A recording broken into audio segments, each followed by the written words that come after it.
All right.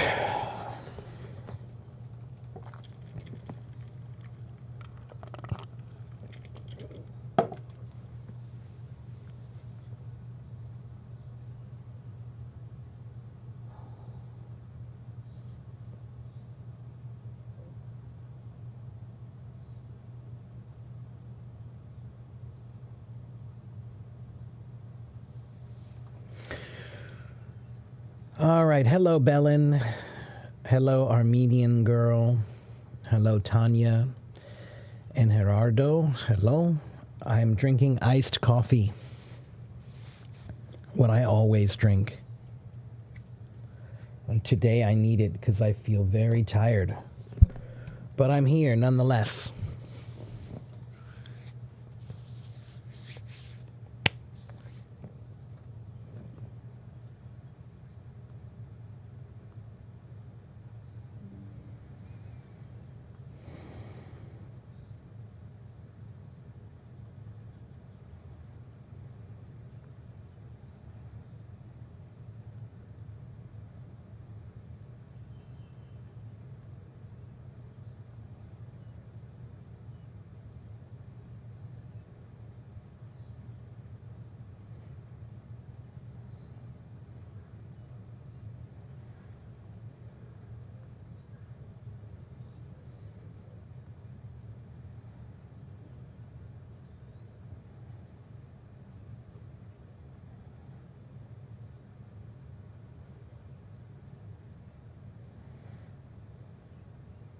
There we go.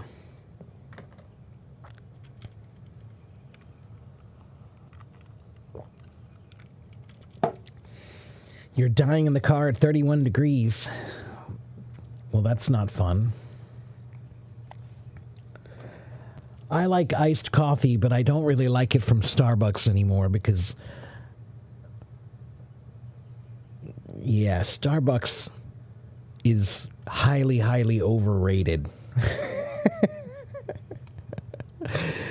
We like convenient coffee, and I like that. We like convenient coffee, but a cup of coffee should not cost $5. It just shouldn't in any world. I don't, you know, what they're not.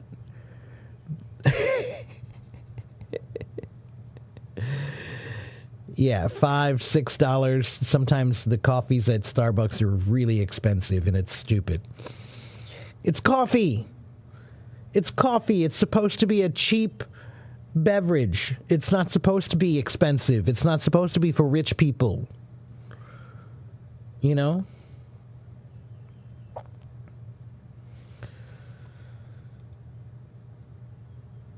Hello, Absi. Hello, Monera. In your coffee, or in your country, it's 8 cents? Wow. See, now that's what I'm talking about. Yeah. In America, coffee is too expensive. Let's see.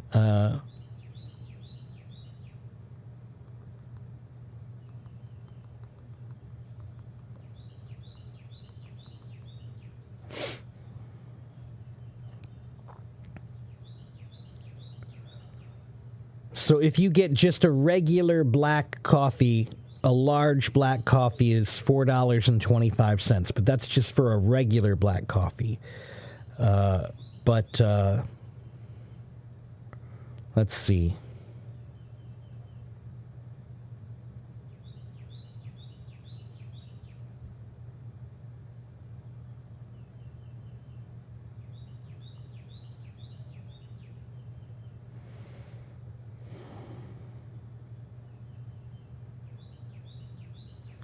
Let's see what it costs on Uber. Yeah, here you go. A caramel macchiato is $6. Cafe mocha is $6.15.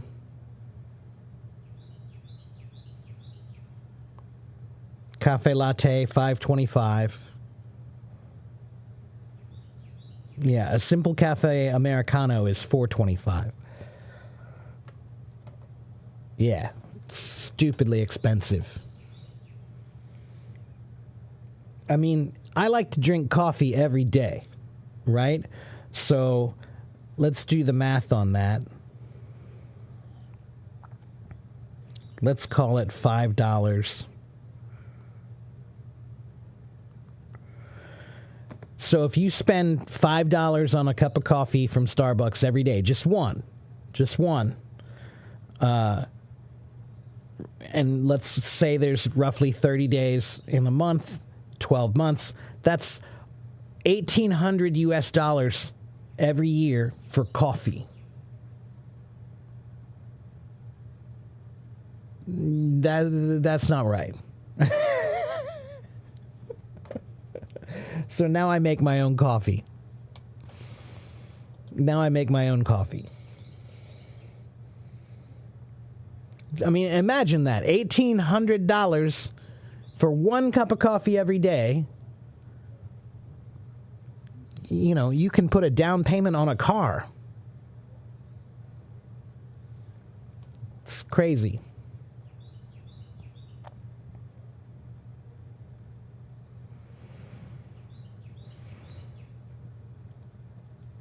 It's liberalism. No, it's not liberalism. It's greed and unfettered capitalism. That's a big difference between liberalism and unfettered capitalism. Liberalism is just the idea of freedom and equality. That's all liberalism is, okay? Capitalism, currently in America, is what we call unfettered capitalism, laissez-faire, right? Which means with no regulations. It's a free market. But that's such a stupid and silly idea. Anything in life needs some rules. There's nothing that regulates itself. Certainly nothing that humans are involved in. Anything involved with humans, if it doesn't have regulations, it gets abused. So the current capitalism in America is absolutely out of control, and the people at the top are definitely taking advantage. Free market. Anyway. Hello, Lily. Have I tried Arabic coffee? No, I don't think so. Hello, Marjan. I've never tried Guatemalan coffee either, but I bet it's better than American coffee. You have a quick question. You're a full-time English student. What do I recommend to do to improve your English quickly? Gerardo, I would say you need to focus on thinking in English every day. That's the most important part of language, developing your language mind. Okay? If you're still thinking in your native language, if you're still thinking in Spanish all the time, every day, your brain is a language practice room. That's how you need to think about your brain. So how many hours a day are you in your language practice room, in your mind? Okay? Gerardo, go to my my YouTube channel, and there's a 5-minute video there that you can see about how to think in English. I have a 4-step system. Okay? Which do I prefer, Messi or CR7? Neither, because I don't watch any sports, really. Rafael, I'm not a sports guy, at least not at this point in my life. When I was younger, I liked sports a bit, but I'm just a busy man. I don't have time for games of any sort. I don't play video games. I don't watch sports. I do a lot of work all the time now. Gerardo says, I study more than 10 hours per day. Studying is great, but always remember, quality is better than quantity. Quality over quantity, okay? So 2 hours of really good focused study is better than 10 hours of just lazy study, okay? Make sure you have a program, a developed plan, okay? Consider learning is like a fight. It's a battle, and to win a battle, you need a plan. You need a strategy, okay? So, Gerardo, what I teach my students is you need a plan for reading, You need a plan for writing. You need a plan for listening. You need a plan for speaking. You need a plan for thinking. You need a plan for grammar. You need a plan for vocabulary. And you need a plan for pronunciation. Those are the 8 areas that you need separate plans for to develop your language skills. Okay? And thinking is the most important one of all of those, in my opinion. Annie, I am an old man. I'm going to be 49 in a few months. Hello, Ferdis. Hello, Flavia. Hello, Senjul.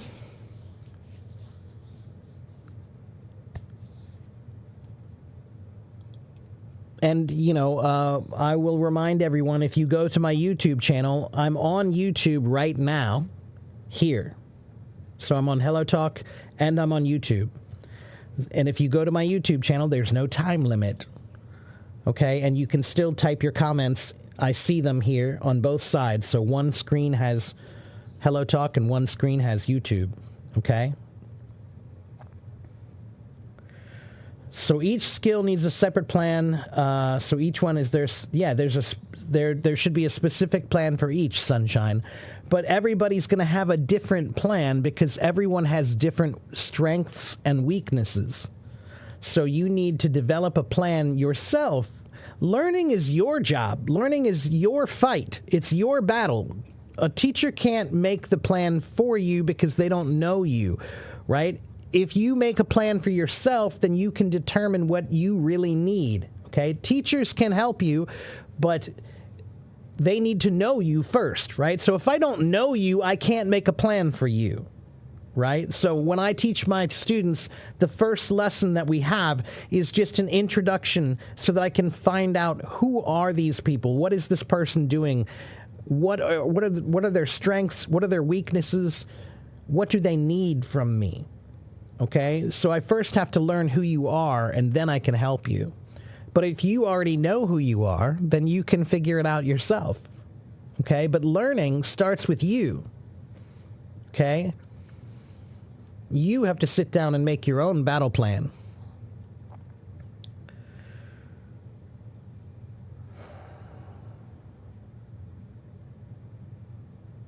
Hello, Neil. Hello, is it Ayasser? Ayasser, hello. Hello, Arya. Good to see you. Thank you for the gifts. Good evening to you.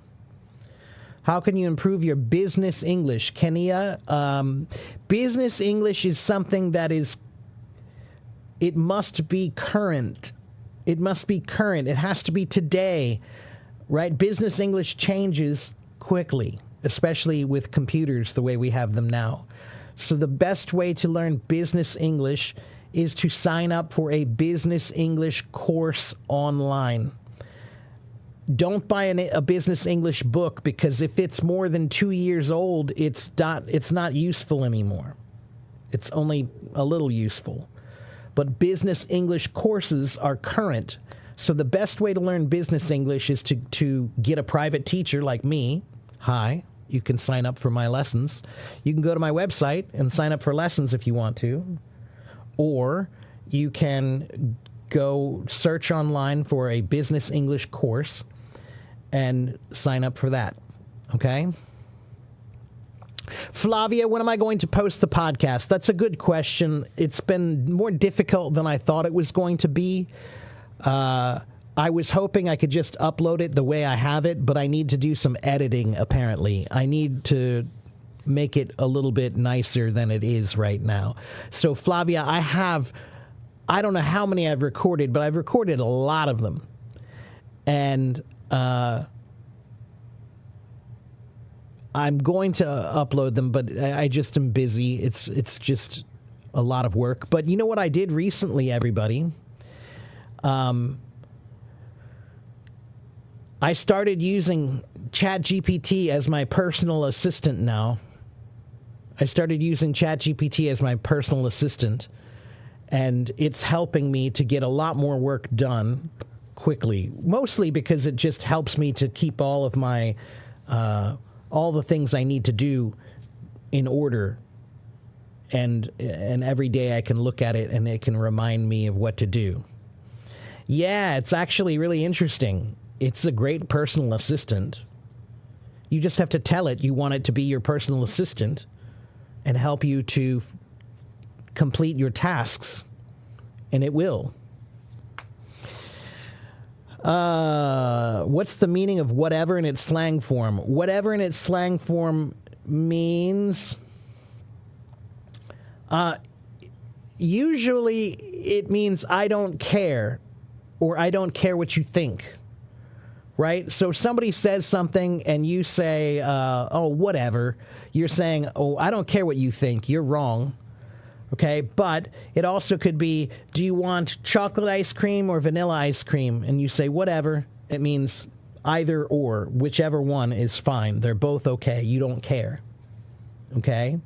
So, whatever is usually negative or neutral.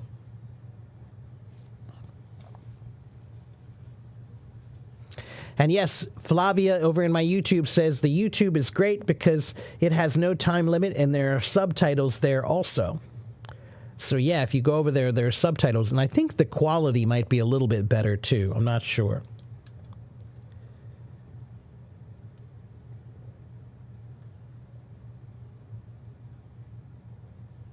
Hello, Zara. You're welcome, Gerardo. Do I know which country Cristiano Ronaldo plays in? I don't.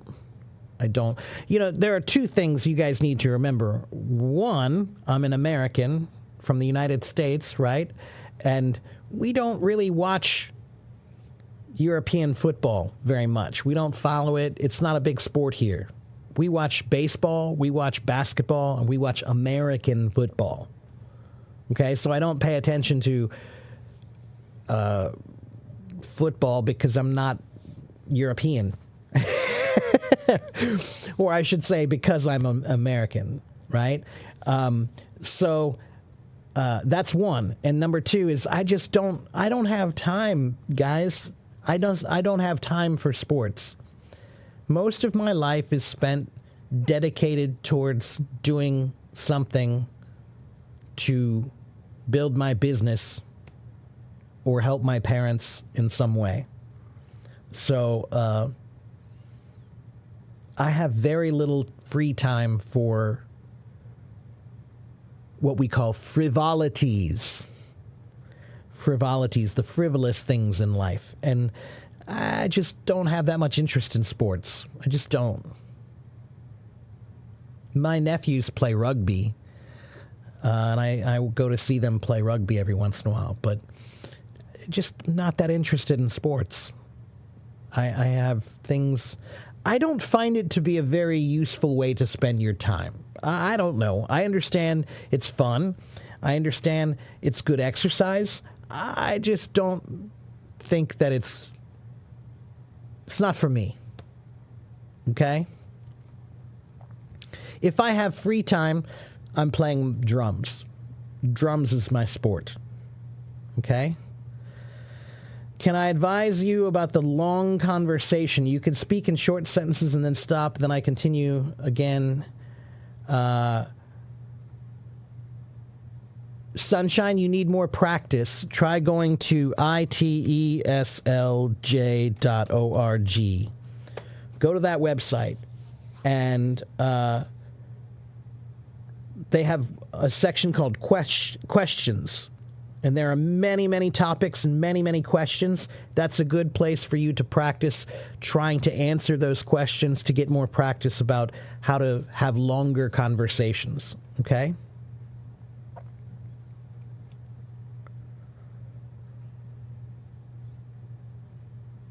Hello, Dr. Muhammad.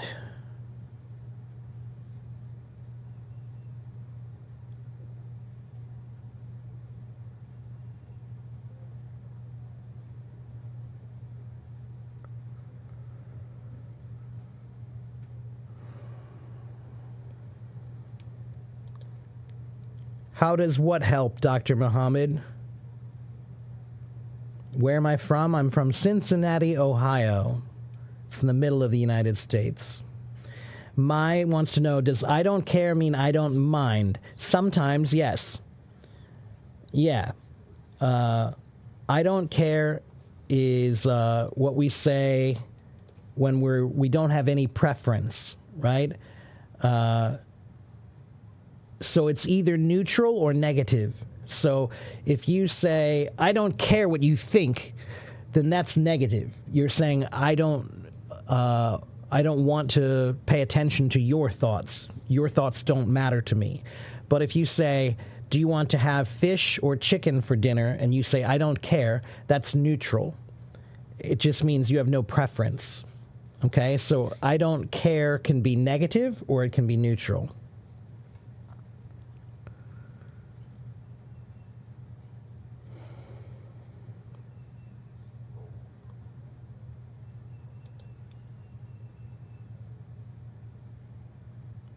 What's the meaning of come out and answer key? Answer key is in the back of the book, the place where you find all the answers for the questions in the book. That's called the answer key.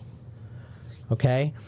Come out usually means to go outside. Come outside. Come out. Come out of your room. Come out of the car. It means to go out of something that you're inside of. Can I do you a little favor? What is your little favor that you want me to do?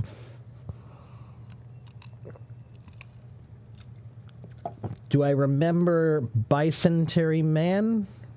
You're going to have one in a few years? Bicentennial Man, I think you mean. Well, that's cool. Rafael, when I was a boy, I did play soccer. I enjoyed playing soccer quite a bit when I was a boy. Now I'm too old. Thank you, Evan. Okay, please be patient. I'll try to answer your question, but you must be patient. Hello, Shanku. How can you improve your accent in English? Dr. Muhammad, first you need to remember that you don't need to sound like me. You do need to sound clear. Okay? So, if you want to sound like me, it will take you between 5 to 10 years. If you want to sound clear, you can do that in less than 1 year. Okay? So, focus on clarity. So, write down 10 words that are difficult for you to say on the top of a piece of paper. Write down 10 words that are difficult for you to say well. Then look at those words and find every other word that sounds similar to them and write them down in a column. So you'll have 10 columns of words that are hard for you to say. Practice those words every day. That's how you can improve your English accent. You were watching Nikki's interview with Queen Latifah. Now, I do like Queen Latifah. She felt like she was on the bottom of the totem pole. A totem pole is an American Indian traditional, what should I call it?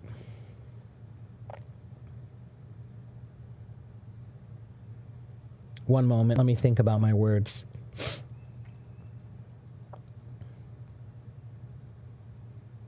It's a thing that's made in Native American culture. It's a traditional thing that they do. A totem pole, a pole, right, is something tall and long that usually is supporting something, right? But a totem pole is used to, well, maybe I should just show it to you. I'll show you a totem pole. One moment.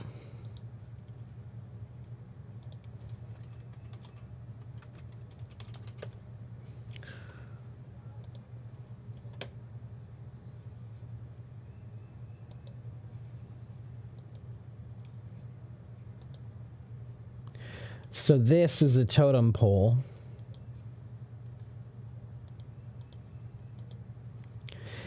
This is a totem pole, everyone. Okay?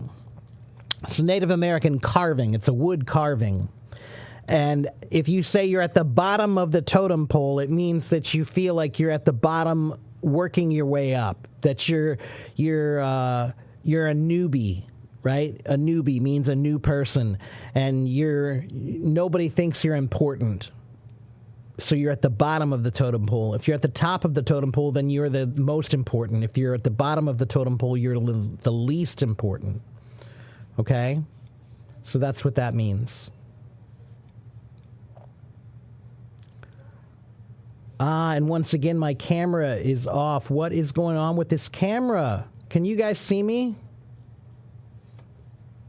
I shared my screen and now my camera is... You can see me? Well, that's weird. I can't see me. So weird. I see a black screen now. Let me take a picture of this so I can tell them there's a problem. One moment.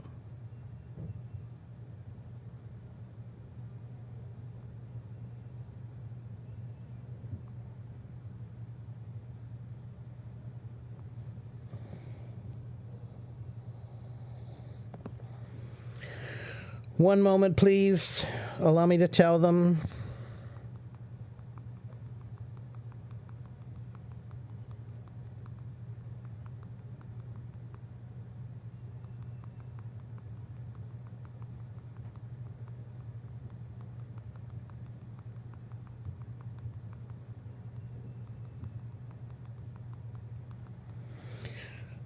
Let me try to turn this off and turn this on. Weird. I don't know why. Oh, but Flavia says you can't see me. Over in YouTube, you can't. Oh, see, now that is a problem. Okay, let me try to leave the room and I'll come right back. Okay, so just give me 1 minute. Yeah, it seems like it's a Hello Talk problem. So please give me 1 minute. I'm going to try to leave the room and I'll come right back, okay? Don't go anywhere.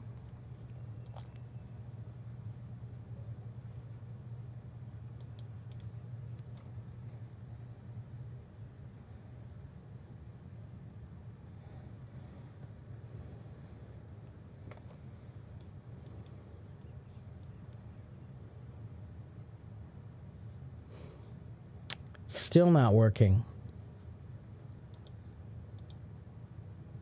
Oh, and there it is. Yeah, there's something weird. Something weird with the camera. You can hear me now, yeah? Can you hear me? We're all good? No voice. Ah. How about now? Can you hear me now?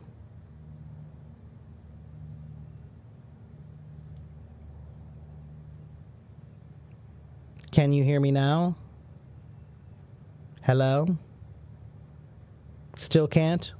No?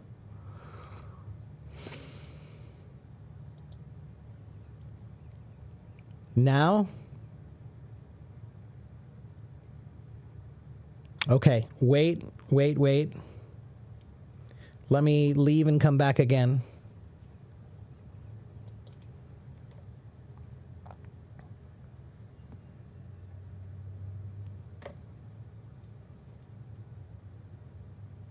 How about now?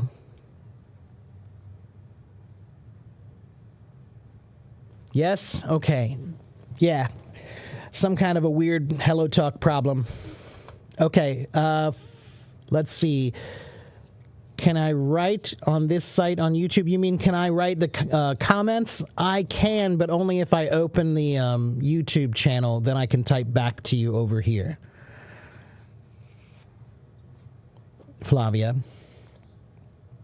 All right. Yeah, some kind of a Hello Talk problem today. Oh, and did I lose the comments now?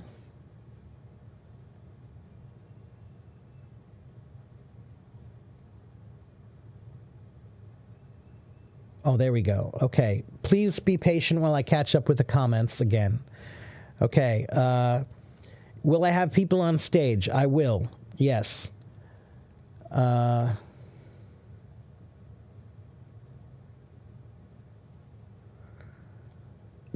Sometimes I don't care can be rude. Yeah, it depends on how you say it, right? So if someone says, do you want chicken or fish? And you say, oh, I don't care. That's not rude. That's like just saying both are okay. But if you say, I want to listen to this music, and you say, no, I don't want to listen to that music. I want to listen to this music.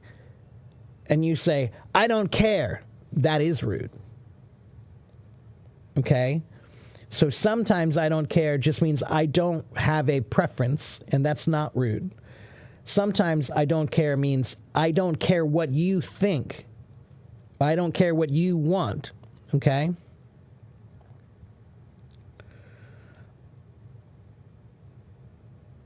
Enrique, you want me to help you do what? You want me to help you hear? You mean you listen. Follow me here and you can learn a lot, okay? Being on the fence, Carlos, that means that you haven't made a decision at all. If you're on the fence, that means the fence is here and you're on top of the fence. And one side wants this and the other side wants that. But you are on the fence. It means you haven't decided or you're not deciding. You're just staying on the fence. Okay? And what kind of situation do we use literally? K, the truth of the matter is, you don't need that word. Okay? Literally is a word that is misused about 90% of the time. About 90% of the time, literally is not used correctly. So to be honest, just don't try to use it. Just use the word really instead and you'll be fine. Okay? And Sunshine, you can't click on the link. You have to copy and paste the link. Okay? If you copy and paste it, it will work. Okay? How to build your vocabulary. Shanku, you need a system.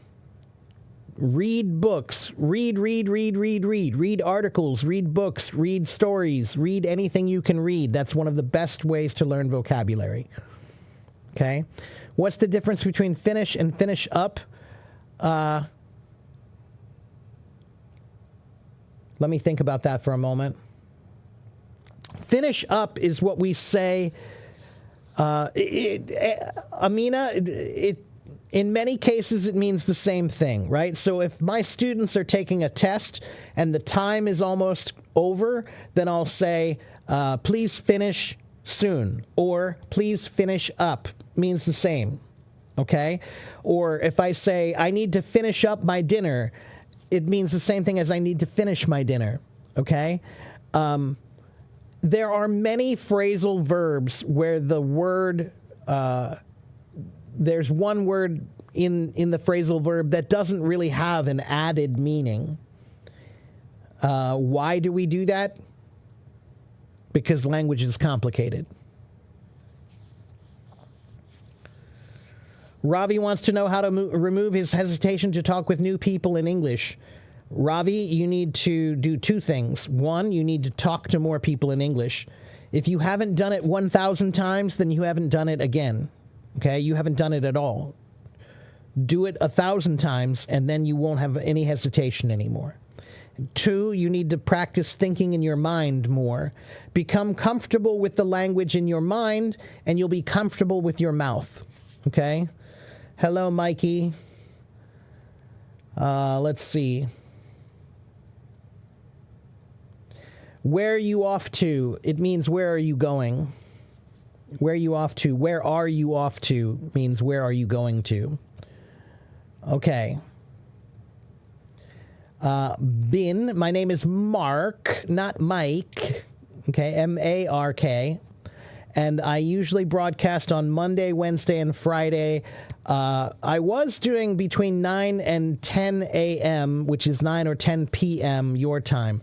But now I have students who are taking lessons early in the morning, so I think I'm going to have to move my time till about 10 to 11 p.m. is when I'm going to start your time.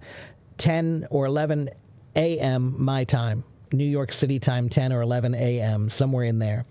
And then your time would be nighttime, okay?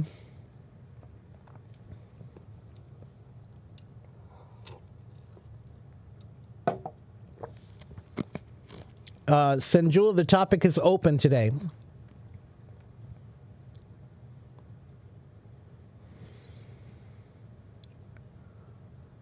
Okay.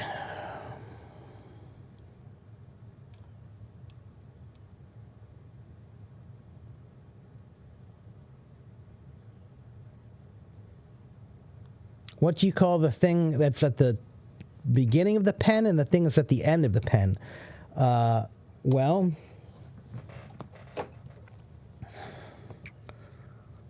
this is called the tip of the pen. The tip of the pen and the back of the pen, or the end of the pen. Okay, the tip and the end, or the tip and the back. This is called the cap. Okay, like a hat. All right, I'm going to invite some people on stage. Lydia says I look like a fat Leonardo DiCaprio. Thank you, Lydia.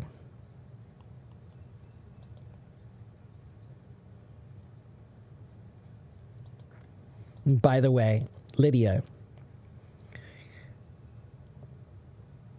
在美国，我们的文化，我觉得就是，等一下。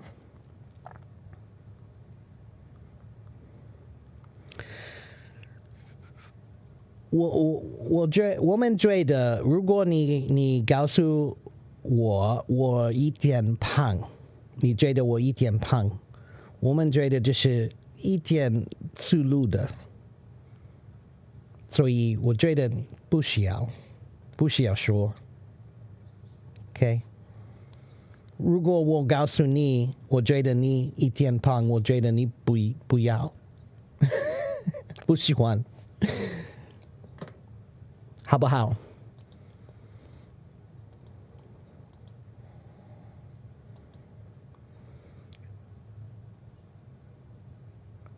I'll swing it means I can make it happen. I'll swing it means I can make it happen. Hello, Brandy. Good to see you. Hello, Tomas. Can I sing a song? Not today. No. Yeah.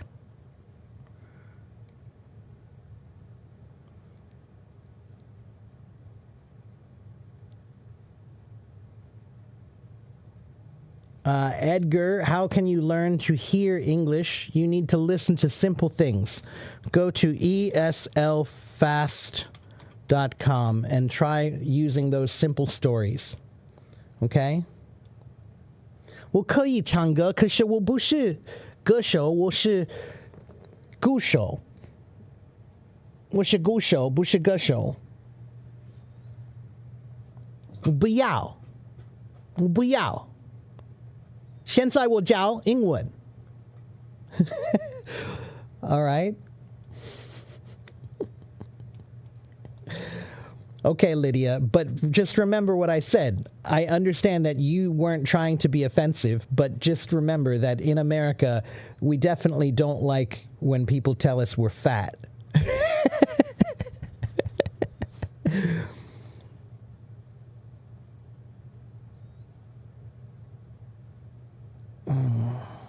Abdo, where you go off to? That means where did you go? Okay. Mikey says the same in China, but I think not, because in China, when I lived in Taiwan, that I had to learn that actually it's not that uncommon for somebody to tell you that I think you're getting a little bit fat. It's pretty common there, actually, for them to tell you that you're gaining weight. It's not very common here at all. It's not very common here at all.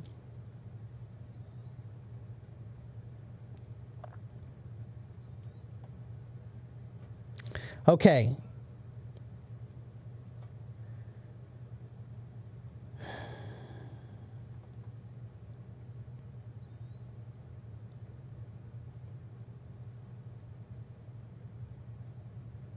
Did I wear glasses before? Not since I was a little boy.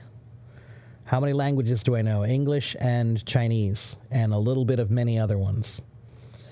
Strong or tough? Both are okay. It depends on when you want to use them. Okay? Okay, let's get somebody on stage. Raise your hand if you want to come talk to me. I missed your question, Flavia. What was your question? Can I write this site on YouTube? What site do you mean? Oh, you mean ESL Fast? ESL Fast, FAST.com. ESLFast.com, Flavia. You can do that. Am I going to play music today? I don't know. I'm a bit busy today. Maybe. I'm a little busy, but we'll see.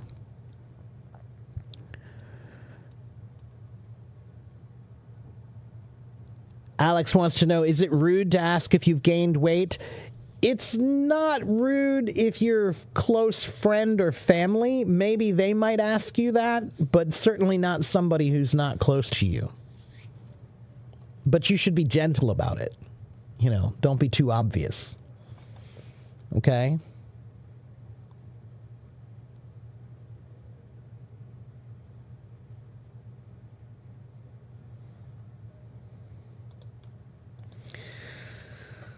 Huh?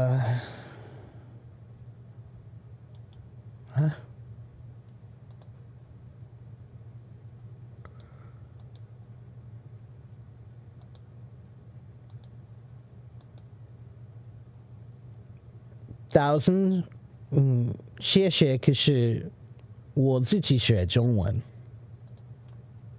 我是英文老师，这是我的工作，所以我觉得我可以教你英文，如果你要，我可以啊。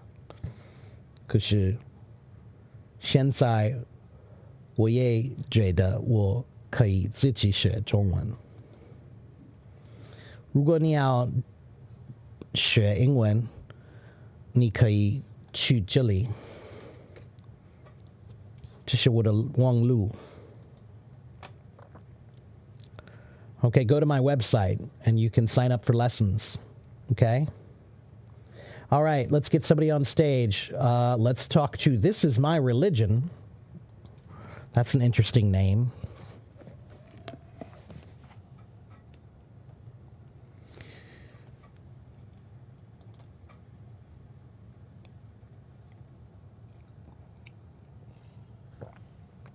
Copy and paste. Copy and paste. Don't click. Copy and paste. Okay? AFIEC English. AFIEC English. I'll try one more time. This is my religion. From Pakistan. Hello.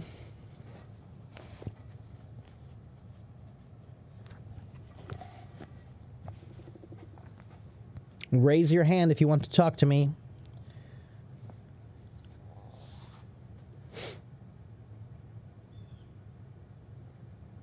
Tomas, you want to come up in half an hour? Okay. Okay, I can make that happen. Just remind me, and I'll bring you up, okay?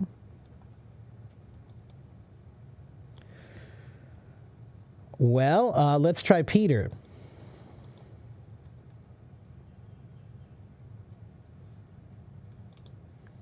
Hello, Peter. Hello, Mr. Professor. Good evening. How are you? I'm just doing fine over here. Good. I've followed you for about more than a week.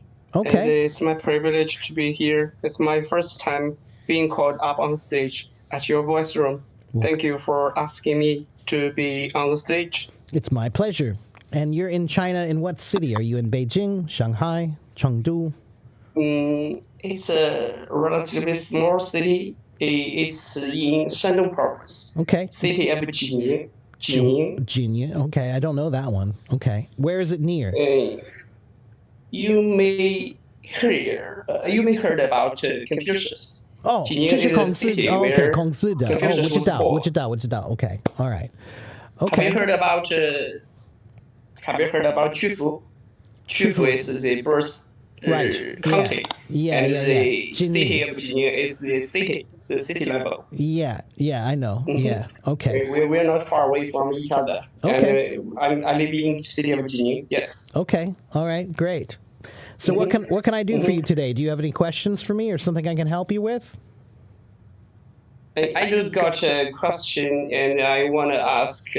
It's sometimes I was asked to be performing some my own uh, arts or something to show yourself, and someone asked me to sing a song, and I'm asking this kind of question: do you have any songs recommended for English beginners so that they're easier to learn and easier to sing out? Well, that's an interesting question. Yeah, it's a funny thing about Chinese culture. Chinese people always ask me to sing a song. I was also asked to be honest to sing a song. I think it's because when they see a microphone, they think you must be a singer. Like, if you have a microphone, you must be a singer. But that's not how it works here. I mean, I can sing, but I'm not a singer. So, and I don't think most people, we don't just sing just randomly. So I only sing if I'm making music, then I sing, but if I'm just sitting here, that's kind of, I don't know. So I don't sing very many songs at all. Mostly because it's not my instrument. I'm a drummer, not a singer.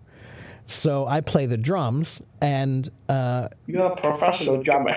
I saw your profile. Yeah. I don't play that much anymore professionally. Like, I don't, at least right now, I haven't been doing too many shows outside. But I still consider myself to be a professional drummer, because if you call me, I can. So, yeah. So what just songs would be for recommendations? Yeah, sure. So that for beginners, yeah, easily to follow, easily to learn. What kind of music do you like? Pop music, folk music, just some normal music is okay.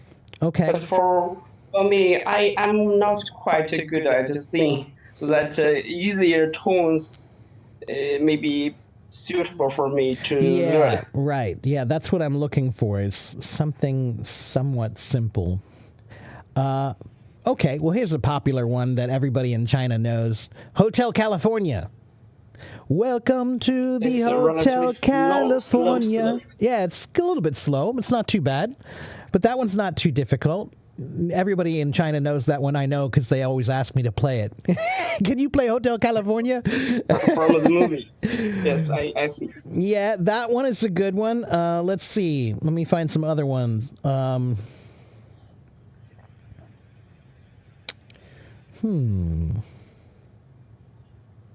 Hotel California. Yeah, welcome to the Hotel California. Such a lovely place, such a lovely place, such a lovely... So that's a good one. Let's see. I think that you also could do...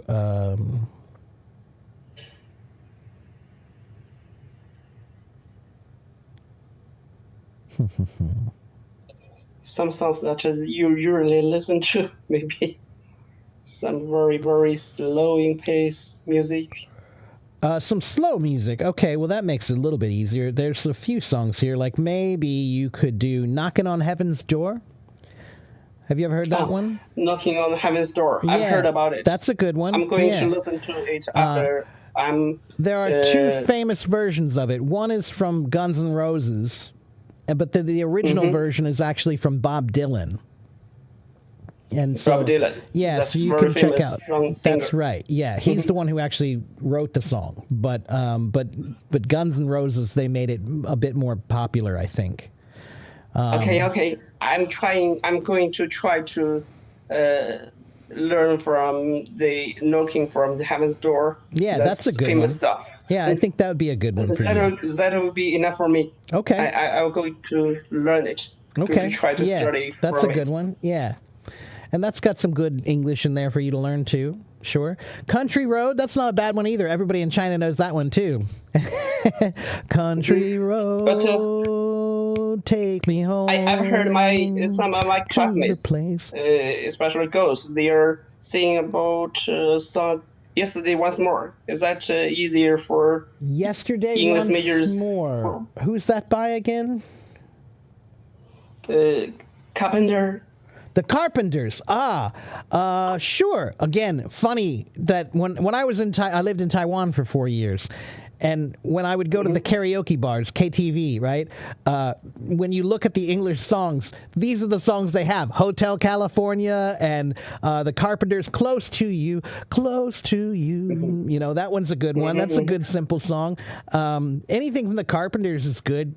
Karen Carpenter was a fantastic singer, but she was also a fantastic drummer, too, actually, if you didn't know that. You are also a very fantastic drummer. Well, thank you. I try to be, but Karen was better than me. Again, John Denver, Country Road. Everybody over there knows that one too, and that's a great song too. So yeah, sure. Yesterday Once More, it would be fine. Anything from the Carpenters would be good. Yeah, there you go. Okay. I'm trying to just search it online to see the Carpenters' famous songs and learn some music from it. Anyhow, yeah, I just songs got is what I'm going to ask. That's a good way to learn English sometimes, but I do need to tell you guys that you need to remember that songs are like poems, which means they don't always have good grammar. Right? I see. So sometimes they use slang words, and sometimes the grammar is not correct because it's a song, it's art, right? It doesn't matter, right? So they don't have to follow any rules. Just remember that. So you might learn a song and think, well, wait a minute, why do they say it like that? Like there's a famous jazz song. Where's the logic? Where's the grammar? Yes. Yeah, there's a famous jazz song called It Don't Mean a Thing If It Ain't Got That Swing. And they say ain't got that swing. Ain't is not correct English, but we use it. It's common English. So if you're speaking commonly, it's okay. If you're taking a test, not okay. No. Yeah, okay. Right. The songs are just if you hearing the tune of the song, it makes one somewhat relaxed. Sure. Not listening to songs. Yeah, it can. Yeah. You just enjoy the atmosphere behind the song. That's what's so nice about, if you go to like Spotify or Apple Music or whatever, you can find one song you like, and then you can just tell it you want to listen to more songs like this, and it will show you a lot of other songs that are similar. So you can explore music that way. That's a good way to just find other music that you might like. Okay? Just search it and to find one of your favorite one. Yes, and then they'll find other songs that are like it. Right. Yeah, that's a good way to do that. Yeah. So thank you. You're thank welcome. you for and Peter, helping me out. Your English is good. I'm trying to improve it. Yeah, you're doing very well. And that's all for me. Okay. Maybe it was nice to talk to you. Yeah, come back again sometime, okay? Thank you. Thank you. Take care, my friend. For your help. You're welcome. Bye-bye. Goodbye. Let's see. Mikey says another one I bet you never heard is Something in My Way by Michael Giacchino. Yeah, you're right, Mikey. I don't think I know that one. Hello, Quavo. Yeah, again, it was so funny when I lived in Taiwan and I saw people singing Country Road everywhere. John Denver, Country Road. Country Road, take me home to the place where I was born. Right? Very famous song. You know what's so funny about that song is when he talks about West Virginia, he had never been to West Virginia. So he wrote that song and he's talking about West Virginia, but he had never been to West Virginia before. Kind of funny. Lemon Tree, that's another one that's always on the KTV lists.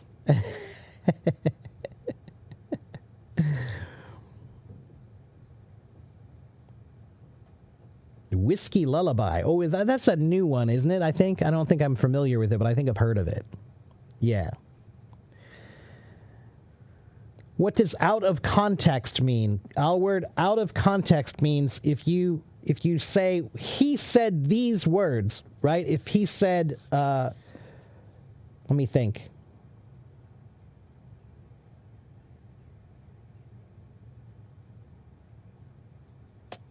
Let me think of a good example. One moment.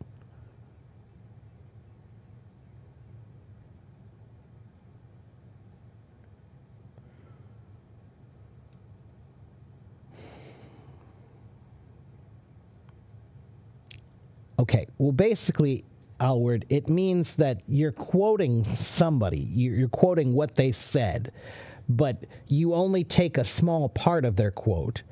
And if you just listen to those words, those few words they said, you're not understanding the way they were really trying to explain it, right? So it's easy to hear someone's small bit of language and then think that, they mean this, but really, no, they mean this other thing. Okay? They mean that, not this. If you only quote a little bit, then you can't understand the context. So it's out of context. Okay? All right, Tomas, are you ready now? I think I missed you. Did I miss you already, Tomas? I thought you said 30 minutes. Tomas, are you ready now, or do you need time more? More time. More time. Listen to me. Country Road is in your Chinese English textbook? Really? Well, that's interesting. That's kind of cool.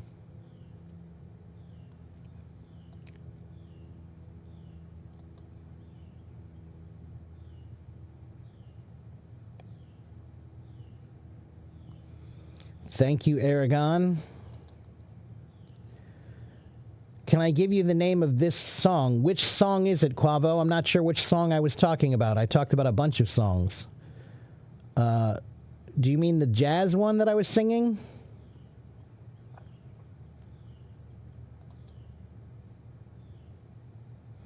Yeah, Tomas, there are many songs that have been famous for a long time. Many, many songs. Bruno Mars, sure. Yeah. Bruno Mars, let me think.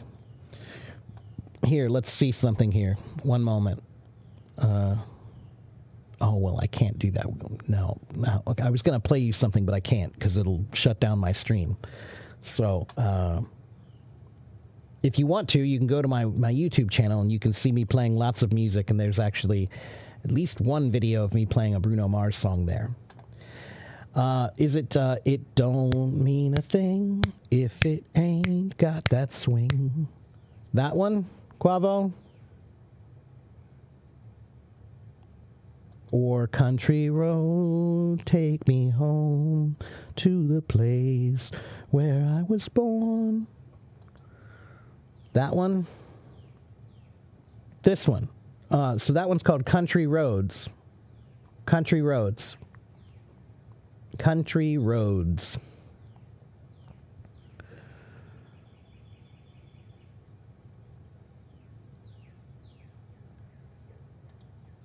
Okay, Ali, give me a minute here. Let me answer some questions, and then I'll see if I can get you up here, okay? To thinking. I don't know what that means, H-Look.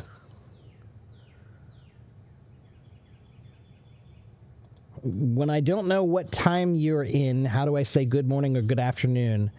Can I say good time? You could say good day. Good day.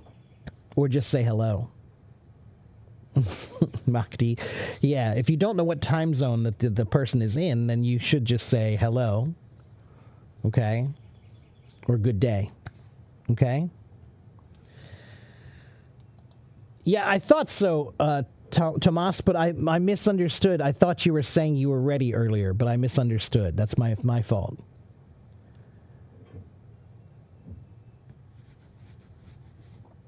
What's the difference between equivalent and anonymous? Well, those are very different. Equivalent means equal. Equal to. It's equivalent. It's equal. Anonymous means without giving your name. Okay, the word anonymous, the non part means name and a means without. So anonymous means without a name. So if you call the police and you tell them somebody's doing something and they say, "Who is this?" and you say, "I don't want to give my name," you are anonymous. Okay, anonymous. You're welcome, Quavo. Country means out of town. For country roads, it means outside of the city. It means in the natural areas or the farm areas. That's country. Okay? In that case.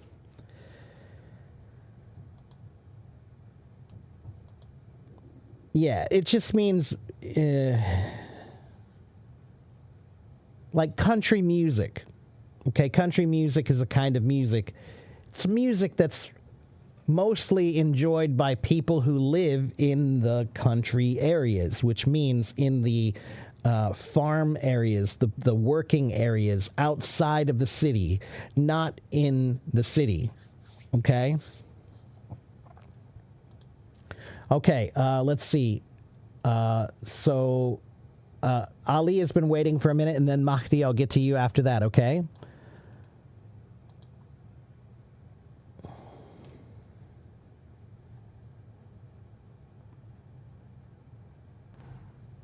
Hello, Teacher Mark. Hello, Ali, how are you? Mark. I'm pretty good, thank you. Good to see you again. Good to see you again. Good to see you too. What can I do for you today? Okay, thank you. I'm glad to be here. I'm happy to see you again. Okay, thank you. So I have a question, Teacher Mark. How can I impress actually an English language partner at the first conversation? Well, why do you want to impress someone? because I like to have actually, so you know, sometimes you like someone and you want to attract him or her for having a long-term English language partnership. That's why I ask this question. All right. So I don't think you need to worry about what you say. I think you need to worry about how you say it. So if you speak with passion, people will be interested in you. If you speak without passion, people will not be interested in you.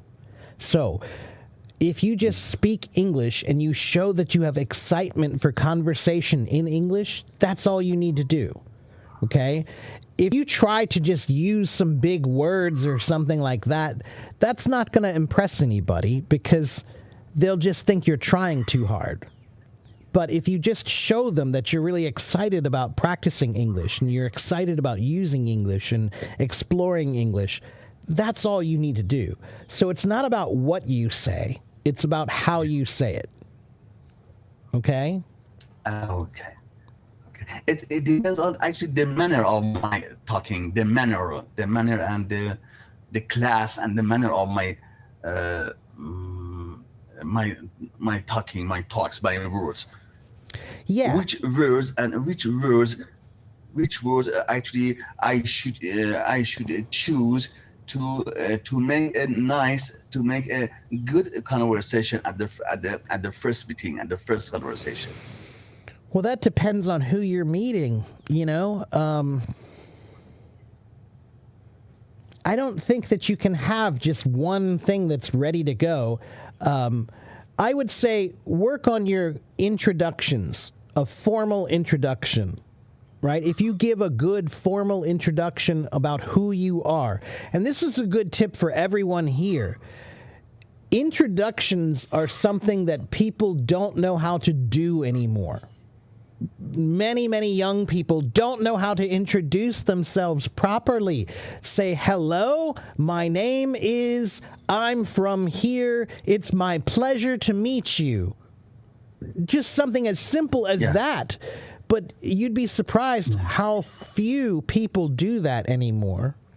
a good, proper introduction is worth gold. Okay? So you really need to focus on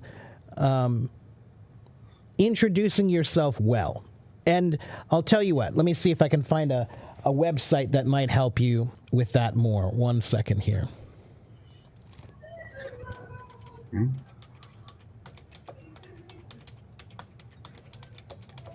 The role of introduction is so important, yeah? Yeah, very, very important. If you want to make a good impression, okay, we say first impressions are important. First impressions are everything.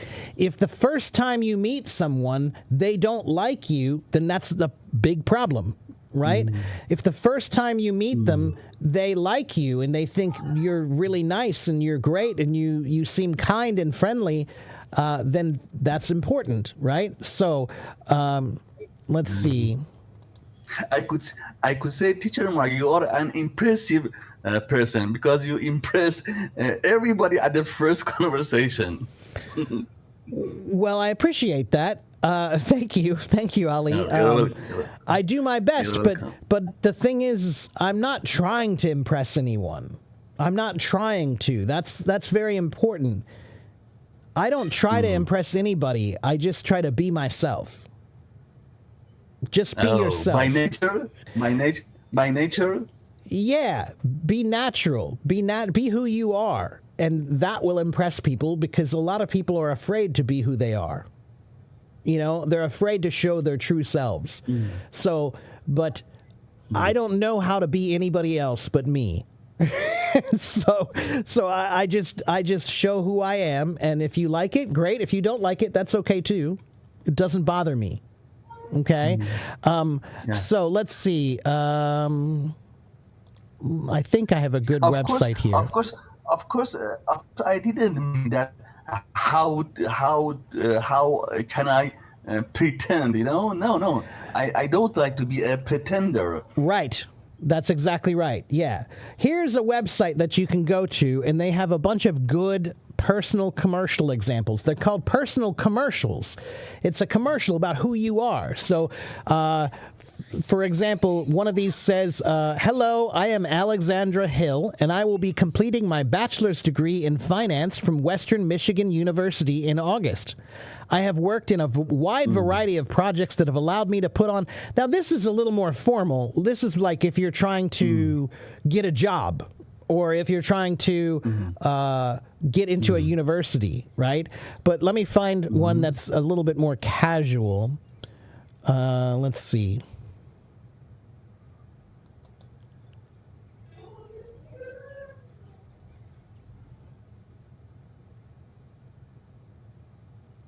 If you say something like this, allow me to introduce myself, that's something you never hear anymore. People never say that anymore. But it's actually, I think it's great. Allow me to introduce myself, you know, and then tell them who you are. My name is Ali. I'm from Iran. I'm this many years old. I really love English, and I've been studying English for this many years. I also love to do this, and I'm very interested in this and this and this. That's a good introduction. Okay? Okay. So let's see. Here's another good website that is, here's a good one. This one looks good for learning how to introduce yourself properly. Okay? Properly. Yeah. Okay. Thank you. Yeah, it's just funny to me that, like, a simple introduction is so important, but so few people know how to do it, especially because we're lazy online. We're so lazy online. When you're on an app, everybody's lazy, especially Hello Talk. On Hello Talk, nobody introduces themselves to me. They always just say, hello, and that's it. Or, hello, will you teach me English? No, because I don't know you. Introduce yourself. Yeah. Maybe I will. But if you don't introduce yourself, then no. So learn how to introduce yourself. This is good in any language. I don't care what language you are learning. If you're learning Spanish, learn how to introduce yourself in Spanish. If you're learning German, learn how to introduce yourself in German. any language, a proper introduction is very important. Okay? Okay, very good. Yeah, that's what I would say. And just remember, be yourself. Be yourself. There's only one you.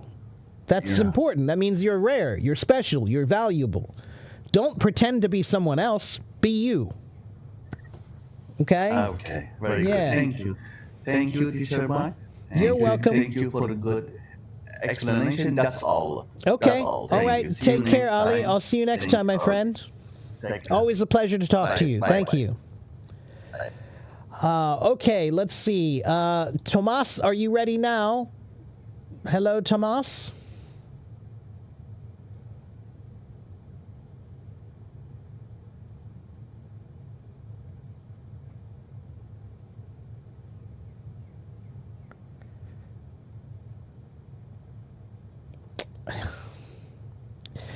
Hello, nobody. 你好。怎么了？你有问题吗？现在我教他们英文。如果你要学英文，我可以教你。如果你不要，你去。听得懂吗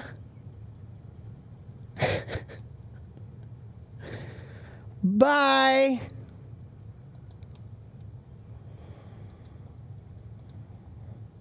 好 ，OK， 好，所以我觉得你可以去。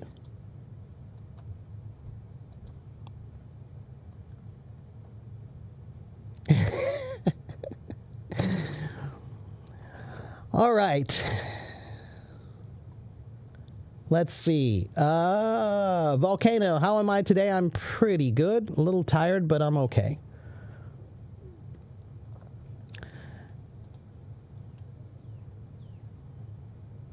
Hello, Tanida. Hello, Shahrom. Hello, Ishak. Okay, Tomas is ready now. Let's talk to Tomas. Sorry, Tomas, I didn't see you there. I had to deal with that silly person.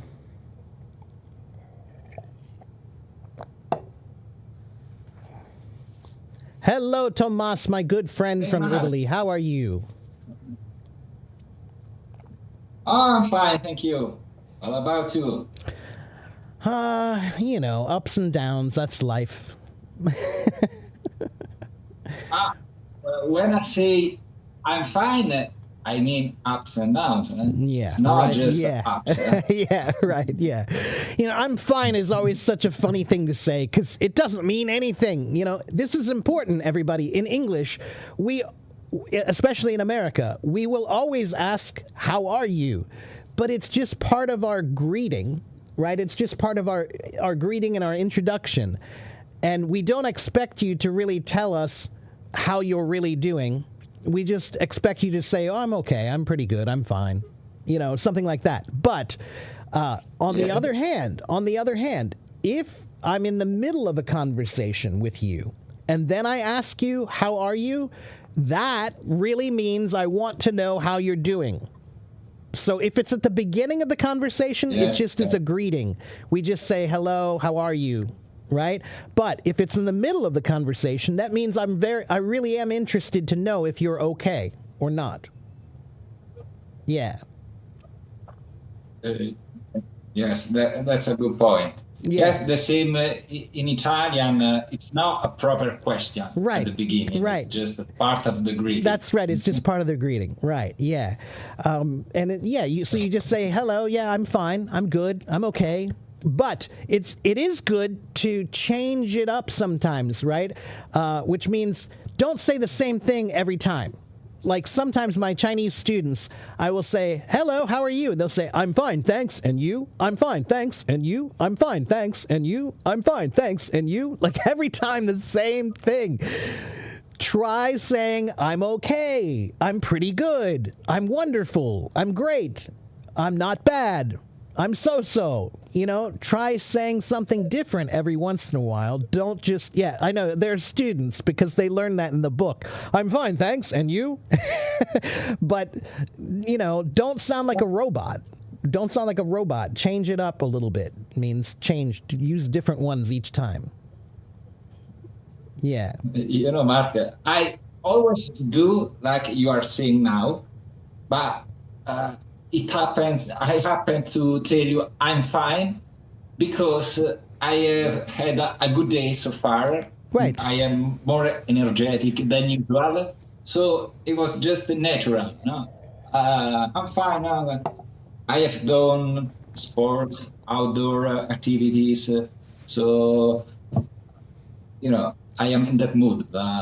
Usually, I say always, I am all honest. When they ask me, in Italian we say, how are you? It's all okay? Mm-hmm. I always answer, not all, no, not all okay. Not okay. It's never okay. Yeah. Well, that's It's never interesting. been all okay. Yeah. Yeah.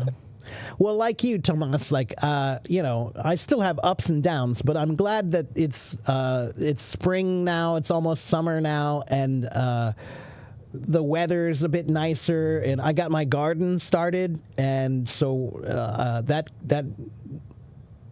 I like gardening. And I've been hiking a few times now. The weather's nicer, so I went hiking, and that's like my meditation recharge time. I just go out by myself into the woods, and it's nice. It's good exercise too. Yeah. Yes. That's exactly what happened to me today. Oh, good. That's good. Now, I had care to come straight today because I am in the 3 days as a VIP member. Ah, okay. You got Because 3 I days only had these VIP. 3 Okay. days. All right. Yeah. And today is the last one, so I can stay here freely. Oh. I mean, I don't want to stay here 24 hours. Yeah, but yeah, at sure. least we don't have the risk. Yeah, to- that's great. That's great. to Yeah. be, I'm so glad they finally decided to do that. I have been complaining about that since the beginning. In the beginning, they only had 1 year. You could buy 1 year and that's it. But I kept telling them, most people can't afford that, and they will never be able to afford that. And maybe they don't want it for 1 year. So you should make it so they can buy it for 6 months or 3 months or 2 weeks or 1 week. And now they do. So I think that's great. More people can participate now without worrying about being cut off. Now I want them to do one more thing, which is they should make it so that you can subscribe to just one person. So you can buy a subscription to me and my site and my page, so then you can see me as much as you want. They could make more money that way too, and it would encourage the streamers to be better. Because if the streamer has people signing up, then maybe they get something from it too, and that encourages them to keep being good and do good things. And, some streamers are, I don't know. I don't really watch, but I hear from other people that some of the streamers are a little shady. We call it shady, which means that they're just turning on the camera and saying anything and using bad language and drinking beer and stuff like that. It's like, man, what are you doing? What are you doing? Who are you trying to impress? Yeah. Yeah, but Mark, yes, there is this, but many streamers may have good intentions, but actually, Mark, it's not easy to be a good streamer. Having a good language is just part of the stuff of the job. So you have to have a complexity of factors, and not everybody is able. Probably many open live streams, but eventually it doesn't work well. Doesn't work well, and then gets demoralized. There is also this dynamic. But I agree. That's true. Many shouldn't even open. Well, come on. You're right. That's why I always say language is a performance, and some people perform well and some people don't. But teaching is also something where I can stream, and I try to be good because I care. And I am always trying to think about what can I do today? What can I do tomorrow? I'm always trying to work on it. But you're right. If you just turn on the camera and you don't have anything prepared, that can go badly quickly. Like if you don't have anything in mind, then you can't do that forever. Yeah. You can't do that forever, So, yeah. Once you have anything in mind, you have to be able to apply it. That's to right. interact with people, to manage the That's right. human denial. It's a complex. It's complex. It's not. It is actually. Yeah. Indeed, Yeah. Go ahead. You say the expression earlier. You clarify what I always say about the advantages of HelloTalk. We always talk about the help in learning languages, which is true. And then the possibility to know cultures of the world, which is true. But also to exercise, to improve social skills. You say socializing skills, something like that. Yeah, and that's right. That's another part of HelloTalk. It is. Because in our life, we don't have this chance. I don't manage conversation with 10, 20 people in my real life. Yeah. I have learned it here, if I have. I don't know if I have, but... No, you are. You are. Of course you are. Yeah, no, Tomas, I'm the same way, to be honest with you. I'm so busy with the things I do that I don't have much social life anymore, to be honest. So this is my social life now, but I actually love it because I love to be able to talk to people around the world like you, talking to you and Ali and Belen and Gunter and all my friends around the world now. It's really cool to feel like you're connected to a global friendship, a world friendship, a new community, a new level of community. Community is such an interesting word. It's Absolutely. I just wish more people could do that. That's really, I think, the best thing about HelloTalk.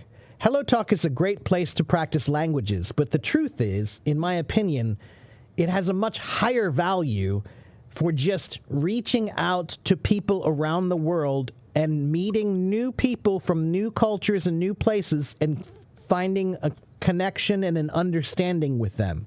That is a much, much, much bigger value, much greater value to me than learning Chinese or learning language. Language is great. Learning language is great, but being able to understand people from another place better, that's much, much more important in my opinion. But let's not forget the third factor, which I mentioned, because also that is important, Mark. Now, when I happen to be among my friends or among my relatives, I know better how to speak, when to talk, how to react to the others. I am aware that we don't have to talk over each other. No? We have to wait the others. I see my friends talking over each other continuously, and that's normal for them. Yeah. Probably I was like that until 2 years ago. Now I have a different perception, and I'm very glad of that because it's a form of respect. It is. It's a form of respect, which I gained grass to HelloTalk. Well, that's good. That's good. Well, that's the way I think about conversation, the same way I think about music. And when I play music and I play drums, I have to listen before I can play something appropriate. I can't just play over the top of them. If he's playing jazz and I start playing rock, we're not having the same conversation. We're not talking to each other. We're talking around each other, So you have to listen to what the other person is doing before you can properly create a real conversation. And listening is so important, you know? Yeah. Yep, you're right, Thomas. I'm very glad. No, I'm very glad about my experience on AeroTalk. You are a part of it, Mark. I just thank you. People like you, you are one of the most engaged in this activity of sharing, teaching. My English has changed. In Italian, we say from this to this. Okay. In All right. 2 years, I can do so many activities, and Mark, it's due to people like you. Thank you very much. Listening regularly, the same person, it makes the difference. I appreciate that, because if you Thomas. change every day, Yeah. you don't get used. That's Every right. day you have to start from the scratch. That's right. Now you get listening to the same person gives you confidence. Mm-hmm. Once you are confident, you are ready to go elsewhere. Yeah. Consistency is important. Yeah, consistency. It's a very important thing, you know. And it's important for friendships, too. You know, if you want to have a friendship, you have to be consistent. You know, you have to be reliable. You have to be there not just for when you need something, but for when they need something, too. You know, give and take, you know. So, yeah. Yes. I have a specific question about English. Okay. Can I do? Of course. It's very specific, but it's a common expression. It may happen more than once. Mm-hmm. This morning, I had to say, let me. Oh, okay. Imagine one situation when the conversation fell down. In a live, the live fell down. I don't know the word. Oh, it crashed. It crashed. Then afterwards, the host messaged me, texted me, saying, "Oh, I'm sorry. I told her, don't worry. I would have gone away in a while." Okay. Probably, is it right? Or I have to say after a while? I would have gone away. I think that, okay, so do you mean your time limit ran out, or do you mean the Hello Talk just crashed? The app? No, I had commitments to do. So I told them, don't worry, I would have gone away. Okay, yeah. In a while or after? You could say either one, but I think, let me think about that for just a minute. What would I say in that situation? You could probably just say, I had some things to do soon anyway.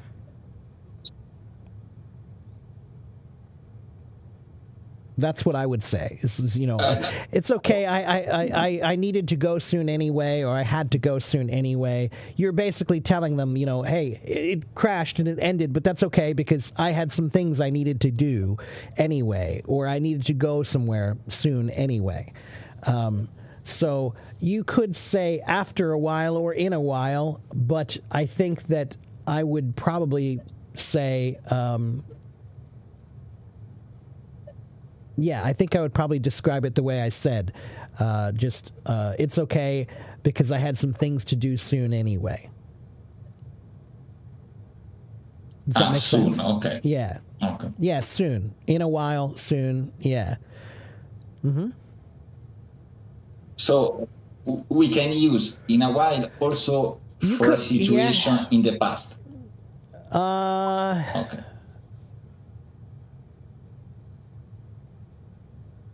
No, in a while means in the future. Yeah. So after a while. After a while. After a while, we can see. Also means in the future.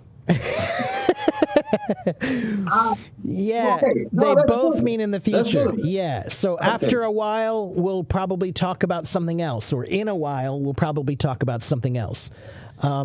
Yeah, so they both mean pretty much the same thing.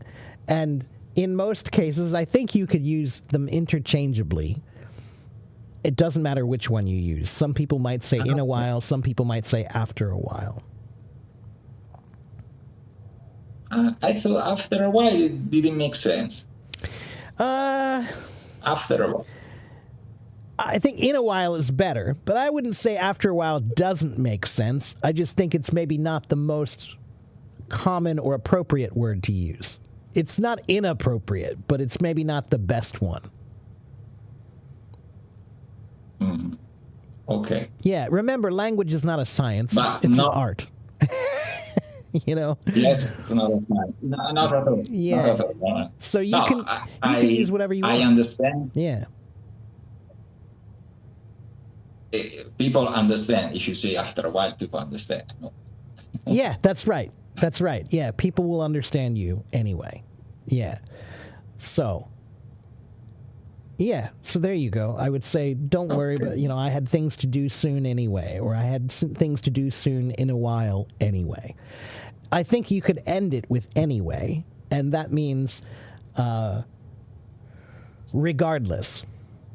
That means regardless. Okay? Yes. Yeah. So, but regardless is so formal. So we never use that word unless it's a formal situation. So anyway is what we'll use in a common situation. Yeah. All right? Very good. Yeah. You know, now I'm practicing French. Oh, wow. Good for you. So in a few months, I studied French. I didn't start from the scratch. Okay. I studied 30 years ago, Mark. 30 years ago. Afterwards, I had no speaking any French, no listening to, no not going in France. Only through HelloTalk, after a few months, my French is almost like this English. Wow. I know I'm not very, That's very impressive. fluent, but but I'm not talking about myself. I'm talking about HelloTalk. Because that is still only HelloTalk. Otherwise, it didn't came to me the idea either to take French back. That's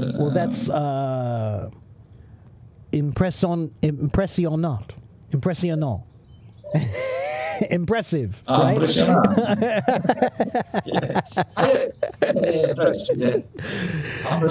Yeah, very impressive. Yeah.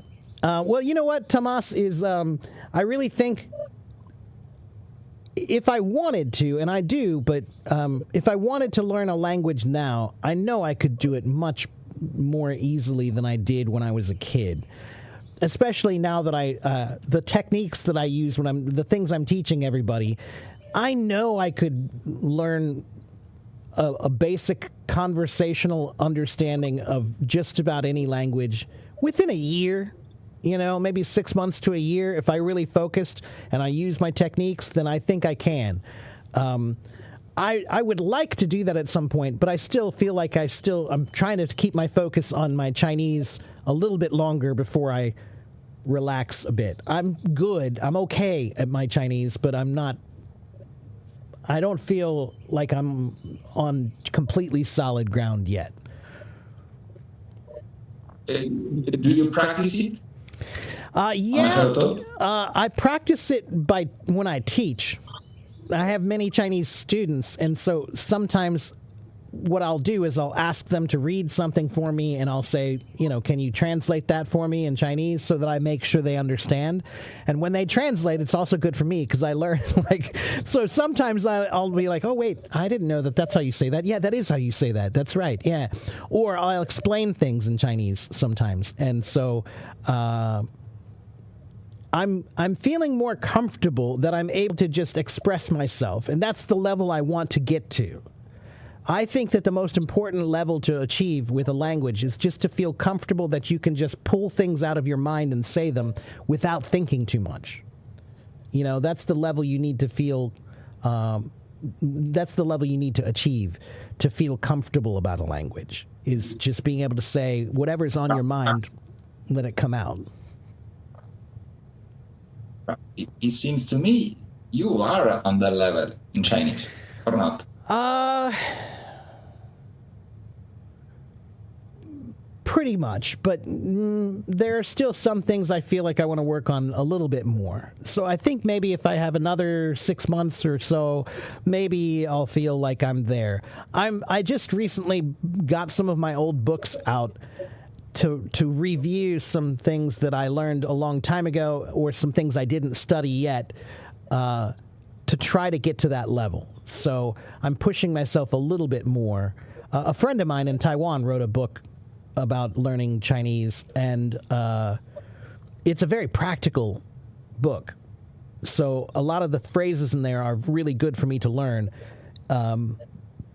So I'm close. I think I'm close, but I'm not quite there yet. But I would like to try to use my techniques to learn another language soon, because I want to prove to everybody that the things I'm teaching, that is the way to do it, you know? So I want to try to choose another language. I'm not sure which one I'm going to choose yet. Spanish, French, Italian, German. I'm not sure. I have a little bit of history with all of those languages, so I would like to choose one of them and see if I can actually achieve some level of competency with them. Yeah. Yes, good choice, but I suggest you to attend Chinese voice rooms. Yeah, I should. Yeah, you're right. You're right. I should. You're right. You're right. I should do that. I should. Maybe I will soon. Without much thinking. No, it's not. I go to the voice room because I want to study China. No. Just let the brain go. Yeah. Just even silly topics. You're right. Just Chinese. That's one of my weaknesses is I'm able to think in Chinese and I'm able to speak my mind, but when I listen to other people speak Chinese, I'm not that familiar with the most common ways that they might say something. So I might say it in a different way in my mind that's maybe not correct, but they'll understand, right? So the natural way of speaking is something I'm not that familiar with sometimes because I don't have that much experience with it. It's funny, when I lived in Taiwan, I spoke a little Chinese, but not much. Only a little. I actually got much better with Chinese when I came back here. Because I was so worried about losing it, so I started thinking in Chinese a lot, and that's what got me to be comfortable. But now my listening is not so good. It just depends on who's speaking. It's the same as anyone. If they speak too quickly, it's too fast, and I have to ask them to slow down. Or sometimes they might use some ways of saying something that I'm not familiar with. Like I might understand them if they said it a different way, but if they say it in the natural way, then I might not understand them because I'm just not familiar. Yeah, but you're right. I should, and I will. And okay, voice rooms, despite their name, actually the skill you practice the most is the listening. Yeah, of course. Because it's always more the time that you listen than you speak. Of course. Even if there are 4 people in the voice room, you speak 25%. Yeah, that's true. And I tell you, that's the skill that HelloTalk has improved the most with me, both in English and in French. You get more confident. Yes, you write with the typical expressions of the native. Right. That's exactly the typical expressions. That's right. As you say, how are you? I'm fine. Before HelloTalk, for me, how are you going? I used to wonder, but why are we going? What's that? No, you know, the same in French now. Qu'est-ce que ça te dit? Ça te dit, qu'est-ce que c'est? Qu'est-ce que c'est? Comme, Yeah. what says to you? What says to you? It means what do you think? No, Yeah, ça te right. dit. Yeah. Tomas, you should do a commercial for Hello Talk.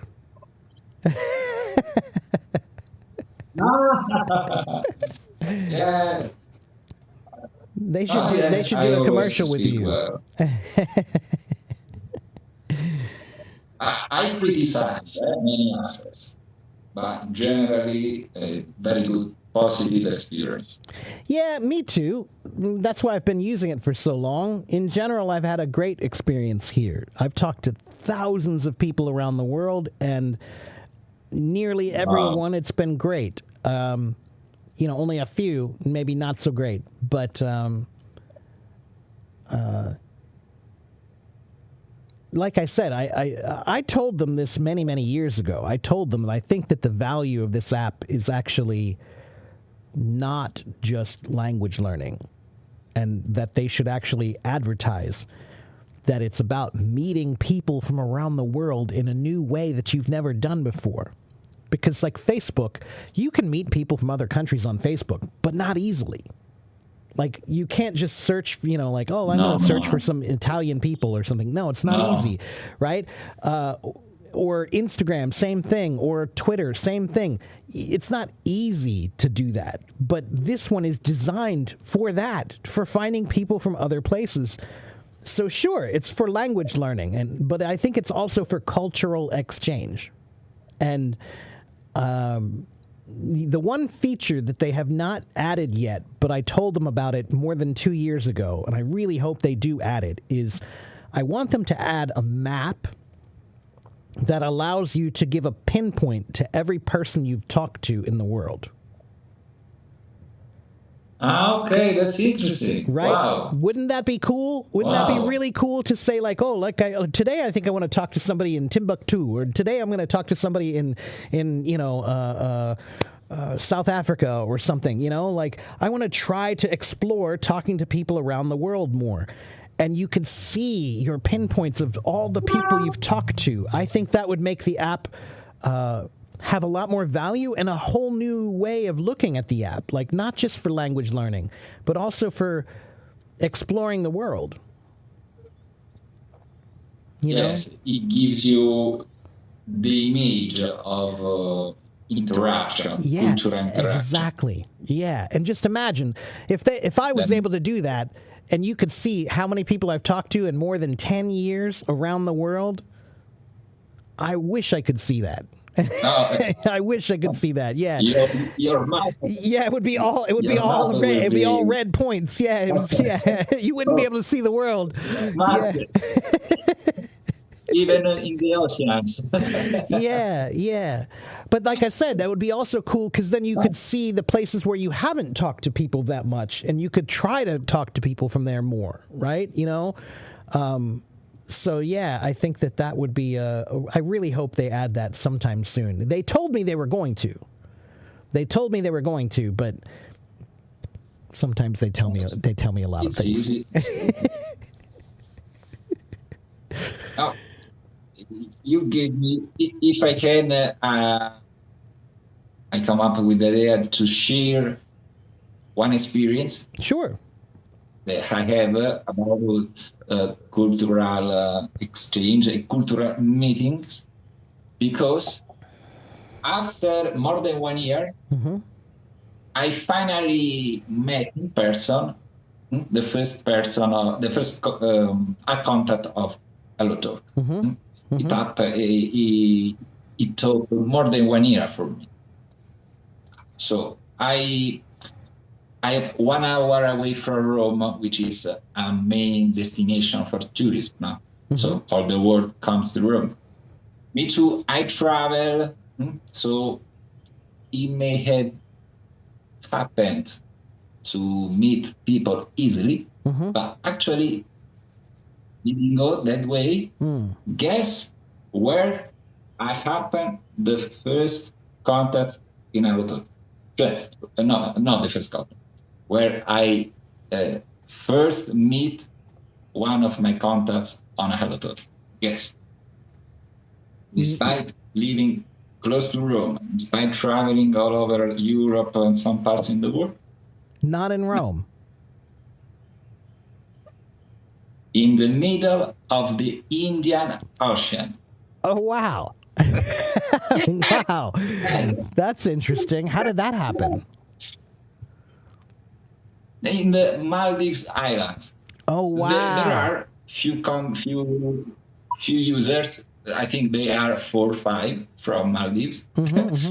I was in contact with one of them, and totally casually, I organized a travel to Maldives Island last year. That's awesome. So, no, that's crazy. That's crazy.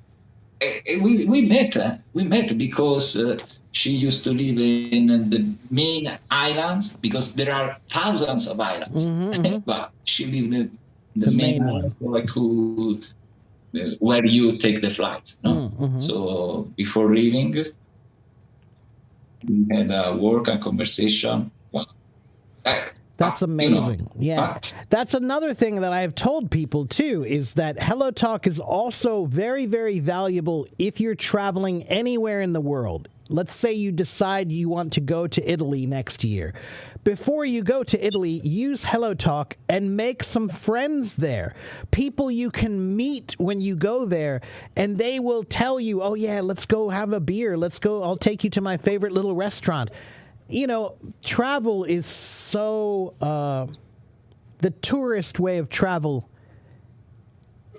it's not for me. You know, like getting on the bus and doing the big group and all that, that's not for me. I want to meet my friends. I want to hang out with somebody that I know, and I don't care about seeing any of the real stuff. I just want to hang out with the people, and I want to see my real friends. I want you to tell me what I should see when I'm there. You know, I don't want to just go on some group tour, you know, in a bus with a bunch of people I don't know. I want to meet my friends, so you can make a friend before you travel. And then when you get there, that I think would make the experience so much better.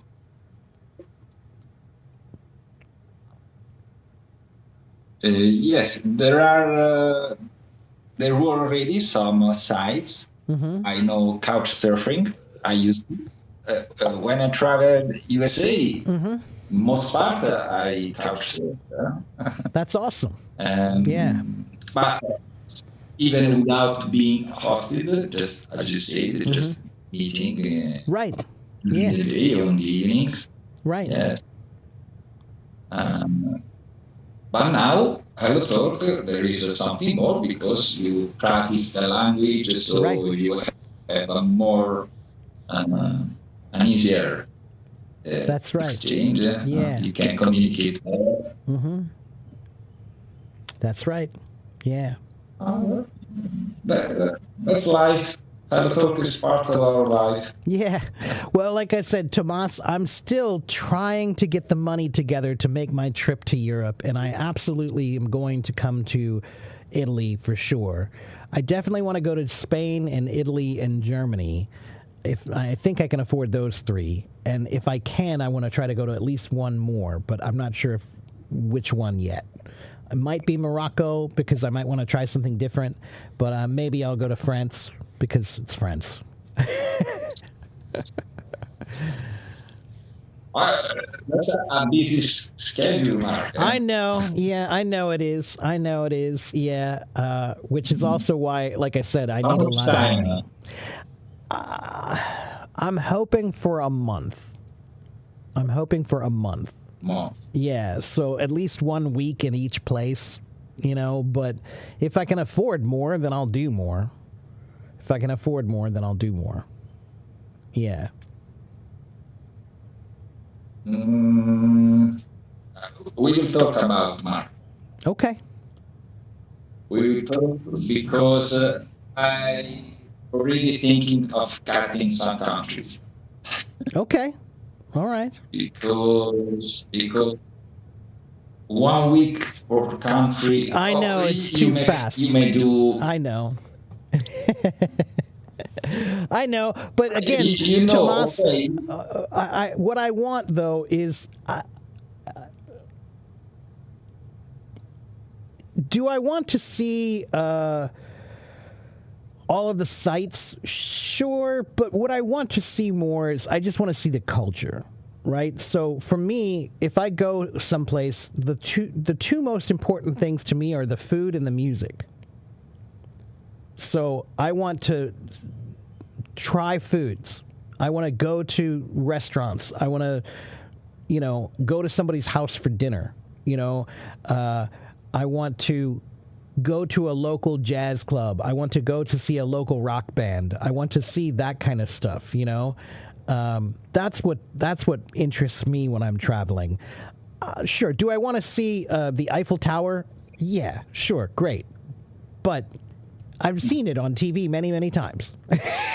And so what I really want to see is I want to sit in a French cafe and really smell real French bread and I want to try some real French food in a real French restaurant. That's what I want, is the culture, not just the sights, And I love history, so I've studied about it for many, many years. And so I do want to see some of those things, but like I said, for me, if I travel, I want to travel to understand people. I don't want to travel just to see a building, Have you ever been to Europe? Never. Nope. Mark, I understand you, but buildings. Oh, I know. Believe me, I know. Because again, America, everything is not that old. So it is a big part of it. I understand. And, that's why they make fun of Americans when we come to Europe, because we touch everything like it's so old. Like, oh my God, it's so old. And it is. And that's amazing. But I did. Again, I've studied European history quite a bit. So I do know a lot already. And I do want to see them. But again, if I had more money and more time, then I would want to stay and see all the sites. But if I don't have that much time, I'm not as interested in seeing the sites as I am in knowing the culture. That's much more important to me. Okay, I got you. But I can tell you, Mark, stones speak. Oh, I know. Stones speak. Do I want to see the Colosseum? Are you kidding me? Yeah, of course. Of course. Do I want to go to Florence and see the buildings and the cupola? And yeah, of course. Mark, once you are there, it's not you see them. You feel energy and you can't get away. I understand. But I'm not talking because you mentioned Italian things. No. I'm going to share this experience of mine. Okay. I grew up in Rome. I confess you, Roman people are very superb. It's useless. We travel. Whatever thing we see cannot be like Roma. We are from Roma. It's like that. The mindset for fun, but it's a reality. Sure. That's why Italian people are not very. So when I was 20 years old, I happened to go to ancient Egypt. I didn't know much about it. It wasn't pyramids. I went to Luxor Temple in the south of Egypt. All right. When I found myself there, among these columns, huge, enormous, I know, infinite, endless, I realized these things are here the same before Roman Empire, by the same temporal distance from Roman Empire to us. Right, yeah. I felt so humbled. I'm sure. It was an experience that changed my life. I can tell you. And don't get me wrong. I am a huge history buff. I'm a history fan, right? So, but there are two things though. If I had all the money in the world, then I would spend time and really have all those experiences, right? But the other thing is, I also don't want to feel like cattle. You know, like sometimes when you go to the famous places, there are 5 million people there all in a line, and you feel like you're a cow. You feel like you're a cattle. You know, you're just, and I don't like that. I don't like that at all. That ruins the experience for me. You know, like if there were not that many people there and I could experience it, then yeah, that's great. If I could take my time and experience it, that's great. But do I want to waste 10 hours of my life waiting in line to see one building? No, I do not. No, I do not. As much as I want to see those buildings, I don't want to spend 10 hours in a line to see those buildings, you know? So that's why, like I said, if I had more money, then sure. If I had more money, I'd have more time, and then I could spend plenty of time seeing all those things. But if I come to Europe, the most important thing to me is meeting my friends and having experiences with my friends. That's much more important to me. And believe me, I don't want to make you think that I don't think the buildings are important. I'm a huge history fan. So of course I do. I just am not rich. So, it's like, I just don't have all the time. I wish I did. You can combine the two things. No? It's not every building you have to spend 10 hours in That's the queue. right. No. Yeah. You can combine. Of course, and of course I will. Of course. When you will do, we will talk again. Parque, if you come to Italy, we will meet. That's for sure. Absolutely. Yeah. And here's the other thing, Tomas, is when I go to Europe this time, part of the reason I'm going is as a scouting trip. Scouting means like reconnaissance. Okay. I'm looking to see, maybe I might choose one of those countries to stay for a year or more to study and to teach. And so maybe I'll stay in Italy for a year teaching. Maybe I'll stay in Germany for a year teaching. And if I stay there, then I can travel many places and see more. Right? So I'm kind of looking at it like this is my first time. I told you there is one other country I do want to see, which is Slovakia, and that's because I have family in Slovakia. I have family there that I've never met. And they live in a small village, 700 people. Small little village in this village, only very tiny. I've never seen anything like that, and I want to see that. My mother and father, they went many years ago to Slovakia to meet them. And they said it was a great experience. So I would love to go to see that too. So like I said, this trip is like a scouting trip for me to see if I can find a place that I could go to longer, for a year or more to teach. Okay. Now I understand you more. Yeah. Now I understand you more. So and yes. That's why I don't mind if I go this first time and I don't see everything. I don't want to feel like I'm in a rush to, go to the Eiffel Tower. No, let's go here. Now let's go here. No. I just want to see my friends and have some food, and I'll see some things. But I'm thinking maybe I'll stay in Italy for a year. Maybe I'll stay in Spain for a year. Maybe I'll stay in Germany for a year. And then I can travel around much, much more. Yeah. Okay, great. That puts things in a different perspective. Right. Okay. Yeah. I understand you more. Yeah. So it's a scouting mission. Okay, you are on a mission. Okay. Yeah, that's right. Yeah. In any case, before you come, I will do a deep research about Cincinnati. I will try to find out if we have some that would be news, awesome. some places Yeah. related to him, and we will go to the house of Cincinnati, where now there is a modern palace, but we sure. know that below. That would be great. You know what?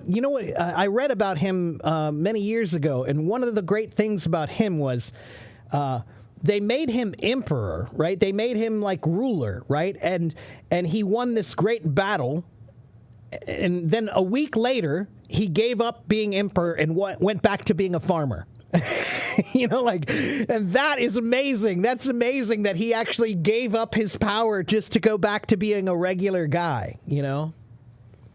Yeah. You provoke me because I will say tons of things now because can I say 2-3 minutes? Sure. About Roman history? Love to. Okay. The basis is the misconception that Rome was always an empire. Actually, Rome was an empire for a minor part of its history. Mm-hmm. The final part, from more or less the years of Jesus to the end, which was the 5th century, but already in the 4th century, there was already quite an end. So 300-400 years. But Rome was born in the 8th century before Christ. There were the legendary 2.5 centuries as a kingdom, but we know the 7 kings of Rome, but it's just a legend. Probably it's true, but we don't have historical evidences. Right. From 500 before Christ to the years of Christ, Rome was a republic. And Rome became from a little village to big power, the biggest power of as a republic. And Cincinnati, that republic wasn't like ours. There was very strange political system. Think just that, Mark. There were 2 prime ministers every year, but with the same duties. It's not 2 prime ministers, one for foreign office, one for agriculture. No. They share. Both of them could rule. Not even share. They could decide independently to each other. That's interesting. Moreover, that's crazy, not interesting.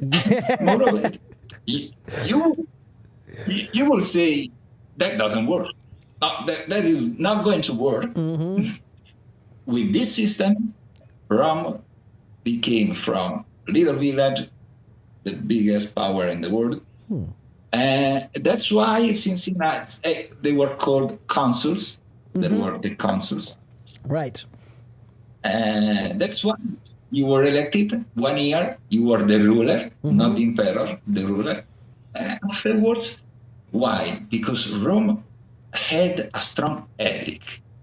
Rome had the ethic of almost the poverty, opposed to the Greeks, who were seen like too rich, too I don't know the name in English, to almost perverted, because of the too much richness. So Rome had this ethical strength, and that's why the history of Cincinnati. Right, and that's how my city was founded too. It was founded off these ideas that they admired so much from him.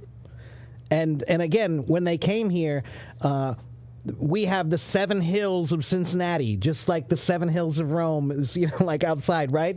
So again, there were many, many things that they thought they admired him. There's a big statue of him in the city, and it was all about his values. That's why they founded the city and named it after him, because they liked his values. They thought he was a very humble man who was a good ruler. and he had good values for building a society. So that's why they named the city after him. Yeah, we could use more of that. That's very interesting. It's another thing I learned from our talk, and you gave me much interest and curiosity. I would like to discover some more. Let me see if I can show you this very quickly.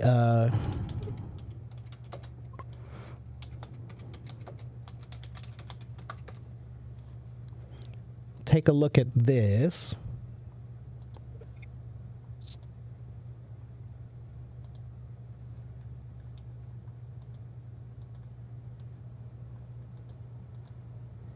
It's a big mural we have in the city.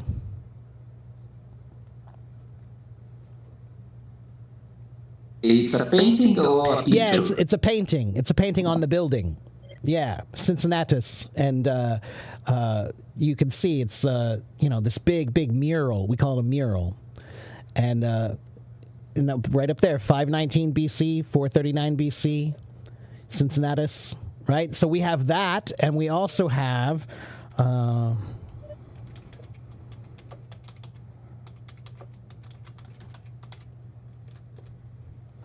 statue of him as well.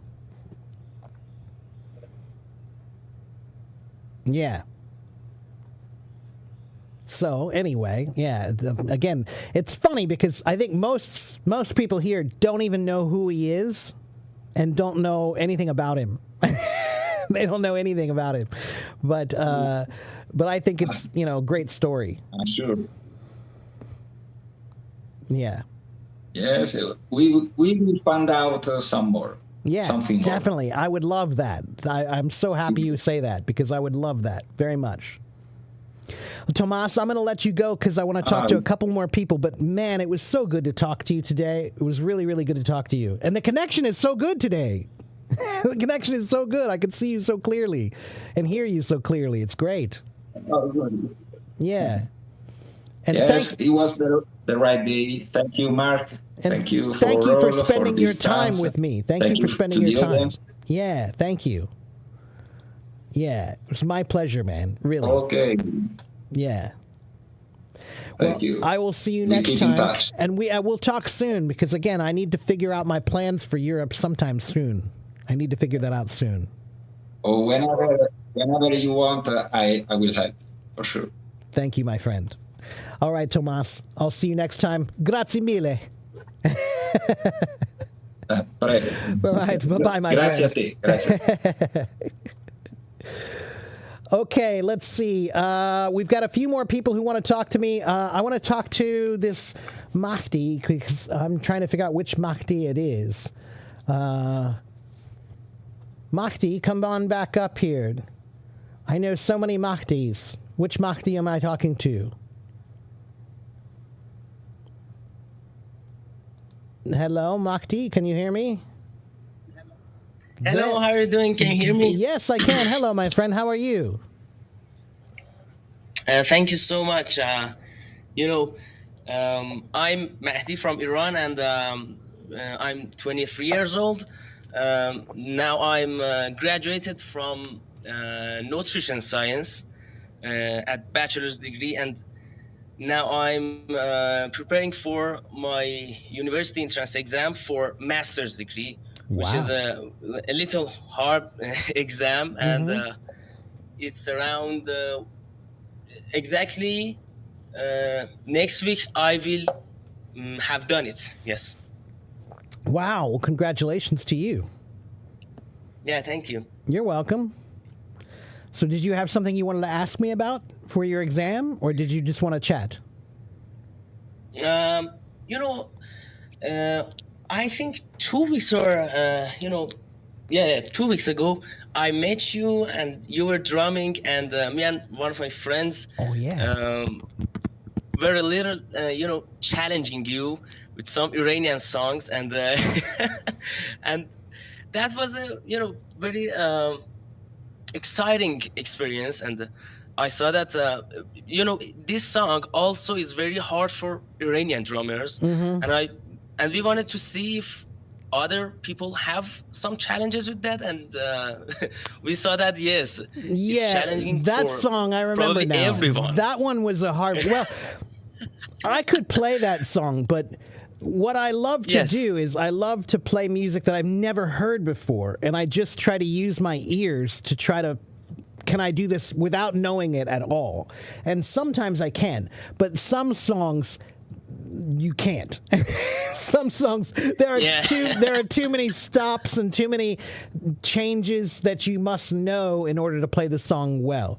So that song was like, oh wow, this has got a lot of changes and a lot of stops. So I think I could still do it, but I need to study it a little bit before I do.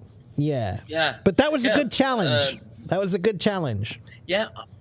Yeah, no, I know that you. I mean, I haven't seen your drumming before. I hadn't seen, and when I saw that, I felt like you're kind of pro, and it was obvious that you can do that. But I can, say that it's natural not to do that for the first time that Of course. you're hearing. Right. That exactly. you're hearing it. Yes. Right. Yeah. Well, drumming is actually my first job. That was the first job I had. I started playing in bands and in bars and clubs when I was about 18. And I was a drum teacher. I was a drum teacher also. So my first kind of teaching was teaching music and teaching drums. That's how I learned how to be a teacher. And then I became an English teacher in 2009. But I still consider myself to be a drummer really first. You know, I'm a drummer first. I'm a teacher second. But they're both very important parts of me. And so I just like to share that part of me with people here. And I want them to see that most of my good ideas about learning language come from learning music. Oh, very well. Yeah. So That's I just awesome. I didn't apply know. all those ideas. I thought that you're at first a teacher and second job is a drummer, but now I Yeah. can understand that. Yeah, other way. Yeah, I mean, I guess maybe I should say they're both the same because I started teaching drums when I was 18, and I started playing music when I was 18. So I've really been doing them about the same amount of time. But I didn't start teaching English until I was in 2009, whatever, however old I was then, I think. But yeah, but for me, teaching is teaching is teaching is teaching. It doesn't really matter what the subject is. It matters your method. It matters your ability to communicate. That's what matters, Yes. Yeah. Yes. That's awesome.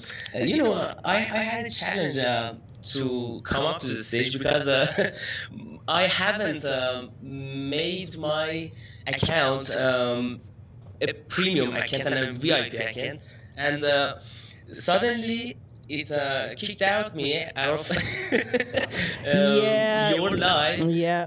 and it said your time is done for today, Right. and I had to make another account and come back to your live room.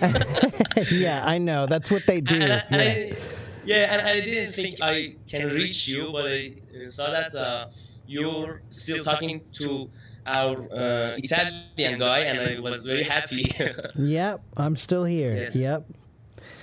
Yeah. Well, and once again, Mahdi, I'm always impressed by so many Iranians with such great English. It's really amazing to me how easily in the Middle East it seems like Iranians have the best English. I don't say that to Really? disparage anybody else, but I've talked to so many Iranians, and there are so many Iranians with really fantastic English that it's a little shocking, and it's really a great shock because.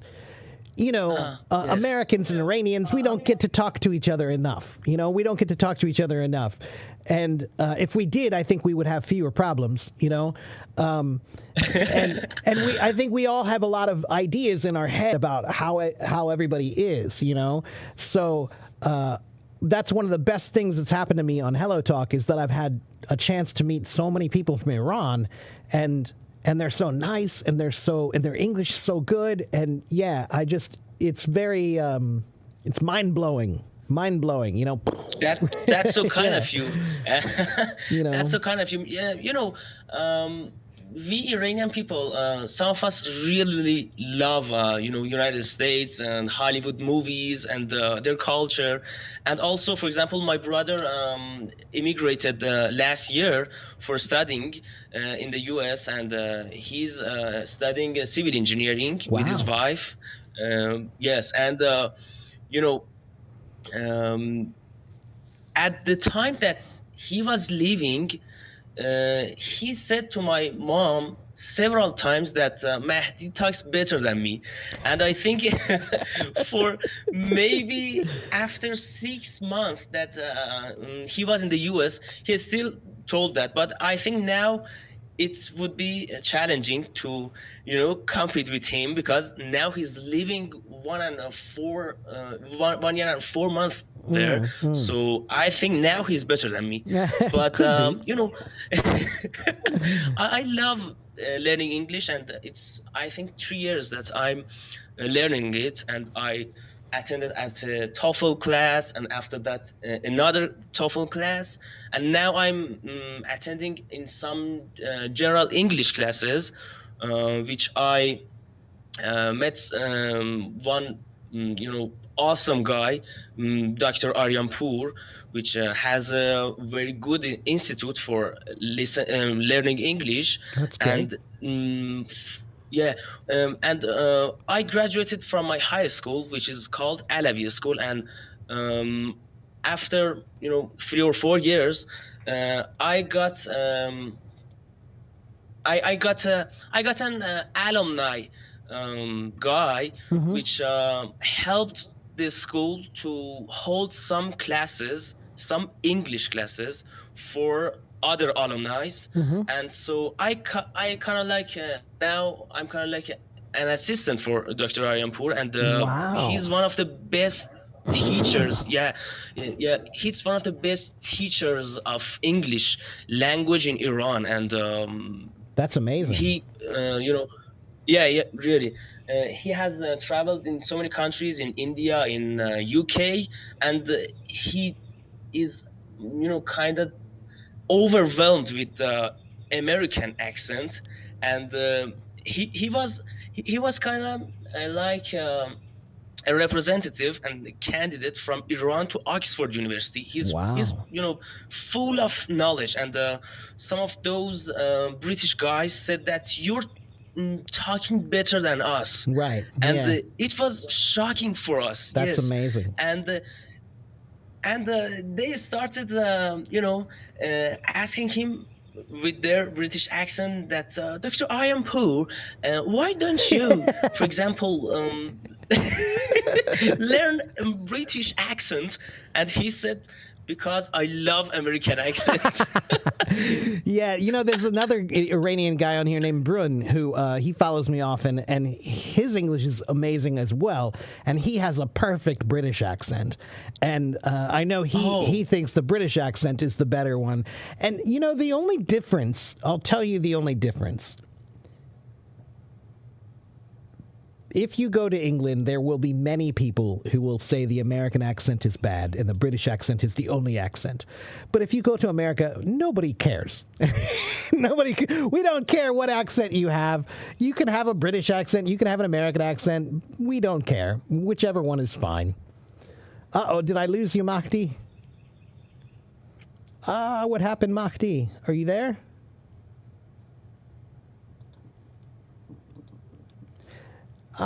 Mahdi, what happened? We'll wait a minute to see if he comes back. And there was another guy here who I don't know if he's still here. Paul in Italy. Paul, are you still here? Paul Hewson? Are you still here? I saw you were waiting to talk to me, Paul. I'm sorry. I maybe you ran out of time.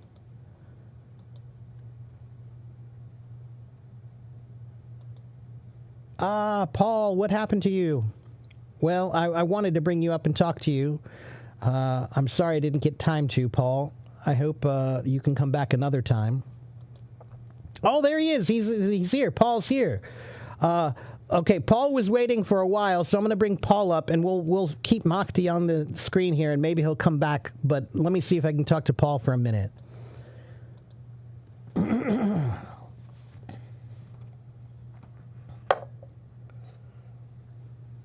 Oh, Paul, are you busy now? Or can you come up for a minute?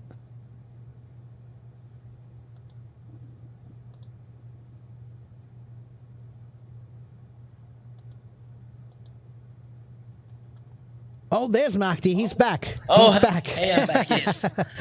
Okay, good. I thought I lost you there for I a don't know minute. what happened. Yeah, I don't know what happened either. Okay, so you were talking about that British, that good British imitator Yeah. from Iran. Yeah, he's amazing. And to be honest with you, I almost think his English is better than mine. Really? Well, he's very particular. You know, clearly he's very smart, and he's studied the language in a very particular way. I encourage people to learn a language from a more practical standpoint, for just using it for communication, not for perfection. But I think he studies more for perfection, and he's just a great communicator also.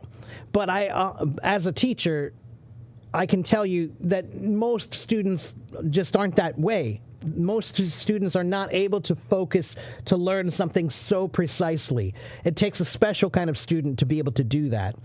And Paul, I'll tell you what, let me finish up with Makti, and then I'll bring you up in just 1 second. It's okay, Paul. Give me 1 more minute. I'll finish with Makti here. So, again, He's brilliant. He learned with the IPA system. But I actually tell people I don't encourage that. I don't encourage the IPA system, because I kind of feel like learning the IPA is like learning a language to learn a language. Like, it's a whole nother language. It's a whole nother system. And the other thing is that 95% of native speakers don't know IPA at all. We don't know it. So if we don't know it, then why do you need to know it? So it can be useful, but I think it's only useful for that 5% of people who can really, really study a language with the preciseness and perfection that he's going for. But I encourage people to focus more on a practical, useful learning of the language, because I think too many people are afraid to learn languages. They're afraid. Yes. They think it's too difficult. But I don't think so. I think just the method that you've been learning has been too difficult. But you don't have to do it that way. There is a more practical, easier way to do it that can be more interesting and fun and less daunting, less difficult, less scary. Yes. So that's what I try to encourage. Yeah, thank you, and I appreciate that. And before leaving the stage, can I, ask a question about last class that we had yesterday? Mm-hmm. Sure. We have a movie class, and we were, exploring for what movie should Mr. Aryanpur, interpret for us, and we came up with Holdovers, which is. It was streamed last year, and Paul Giamatti right. played in I that haven't seen it. I haven't movie. seen it. Yes, and it's a very academic movie, which places in a high school, in a college, Holdovers, and also Paul Giamatti won Golden Globe for Best Actor, and lost the Oscars from Cillian Murphy for Oppenheimer.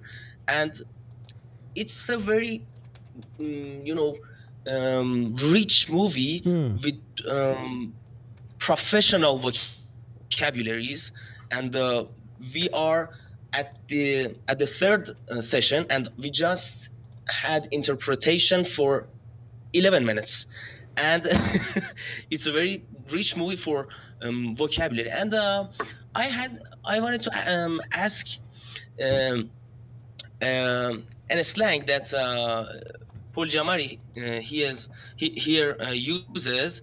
I wanted to see if I can turn my camera and show you the movie. I don't know. I can do that or not. Try You know what? definition I'm of not sure if you can. Okay, so I'll tell you what. Why um, don't you tell me where it is in the movie, and maybe I can find it later, and then I can maybe send you a message about it because I haven't seen the movie, so I don't know. But if you can tell me where it is in the movie, like the time around the time that it happens, then I'll find it, and then I can watch because I wanted to watch that movie anyway. really, Yeah. yes, I will give you the time, but the slang was he was talking about one of his students, Uh-huh. and he said he's too dumb that he can't pull a piece out of a boot. He can't pull a piece out of a boot. Pour a Pour, piece out of oh. a boot. Pour a piece out of a boot, and I was searching Okay, it. okay, yeah, that's a new one on me. He can't pour piss out of a boot. Okay, yeah, I've never heard that before, but I mean, I can understand what he means. In America, we have a tradition of making fun of people by saying, he's so dumb that blah, blah, blah, blah, blah. He's so dumb that blah, blah, blah, blah. She's so dumb that blah, blah, blah, blah, blah. And so it's kind of a creative thing where you try to come up with a new, funny, creative way to say somebody is stupid, you know? So we used to do it when we were friends, you know, like a long time ago as kids. You know, I'd be like, you know, it used to be your mama. We would say, your mama is so dumb that blah, blah, blah, you know, or your daddy is so dumb that blah, blah, blah. And it was just joking between friends. We weren't serious, of course, you know. But I've never heard that one before. I'll have to look up and see if there's a history about it for you. Yeah, I was searching it, and it has some history in Texas, I think, and I couldn't understand exactly the derivation of that slang because it was very long. But Okay. I will send you the link. Okay. And after that, he said a genuine troglodyte, and Troglodyte, it was yeah. very troglodyte. It was a very good vocabulary, and it Yeah. was new for us, and we were shocked that. What the hell is this guy talking about? Yeah. These vocabularies are very hard. You know, Yeah. I've written so many of these Wow. notes. That's and good. They are, yes, they are so many of them. And, I don't think we can finish this movie with 10 sessions. Maybe we need 30 sessions. Well, but sometimes It's that's very good valuable. movie. Yeah. Keep trying. Keep trying. It's good to listen to something that's Yes. difficult sometimes, you know? Yes, So, exactly. Mahdi, it's been great to talk to you. I'm going to talk to Paul for a few minutes, but it was really good to talk to you and meet you up on stage here. Come back and see me again sometime, okay? Yeah, thank you. It was a pleasure for me, and I got very full of energy now. And Tell your you professor I gave said me hello.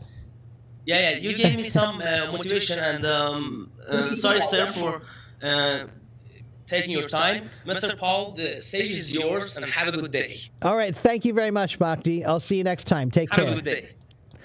Yeah, thank you. Paul, hello, my friend. How are you? Ciao. Oh, I'm fine. I'm fine. First of all, I just want to tell you, fan. And so Paul is the name of Bono. Paul Davidson, the real name. Could you say No. it one more time?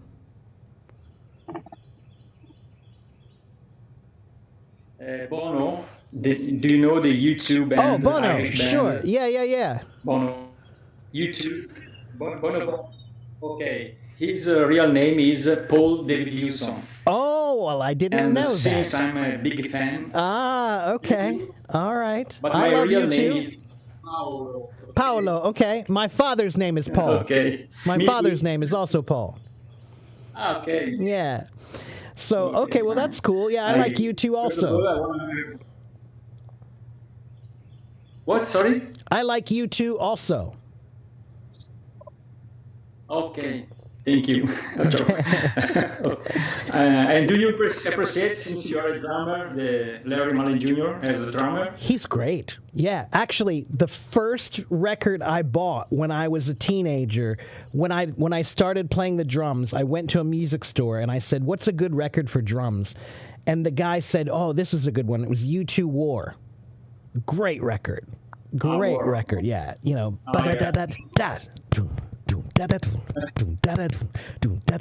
Yes. Yeah, I love that song. Yeah, great record. And you know, it's funny because he's not really known as like a fantastic drummer, but he's really good for that band. You know, he's kind of like Ringo. Ringo is great for the Beatles.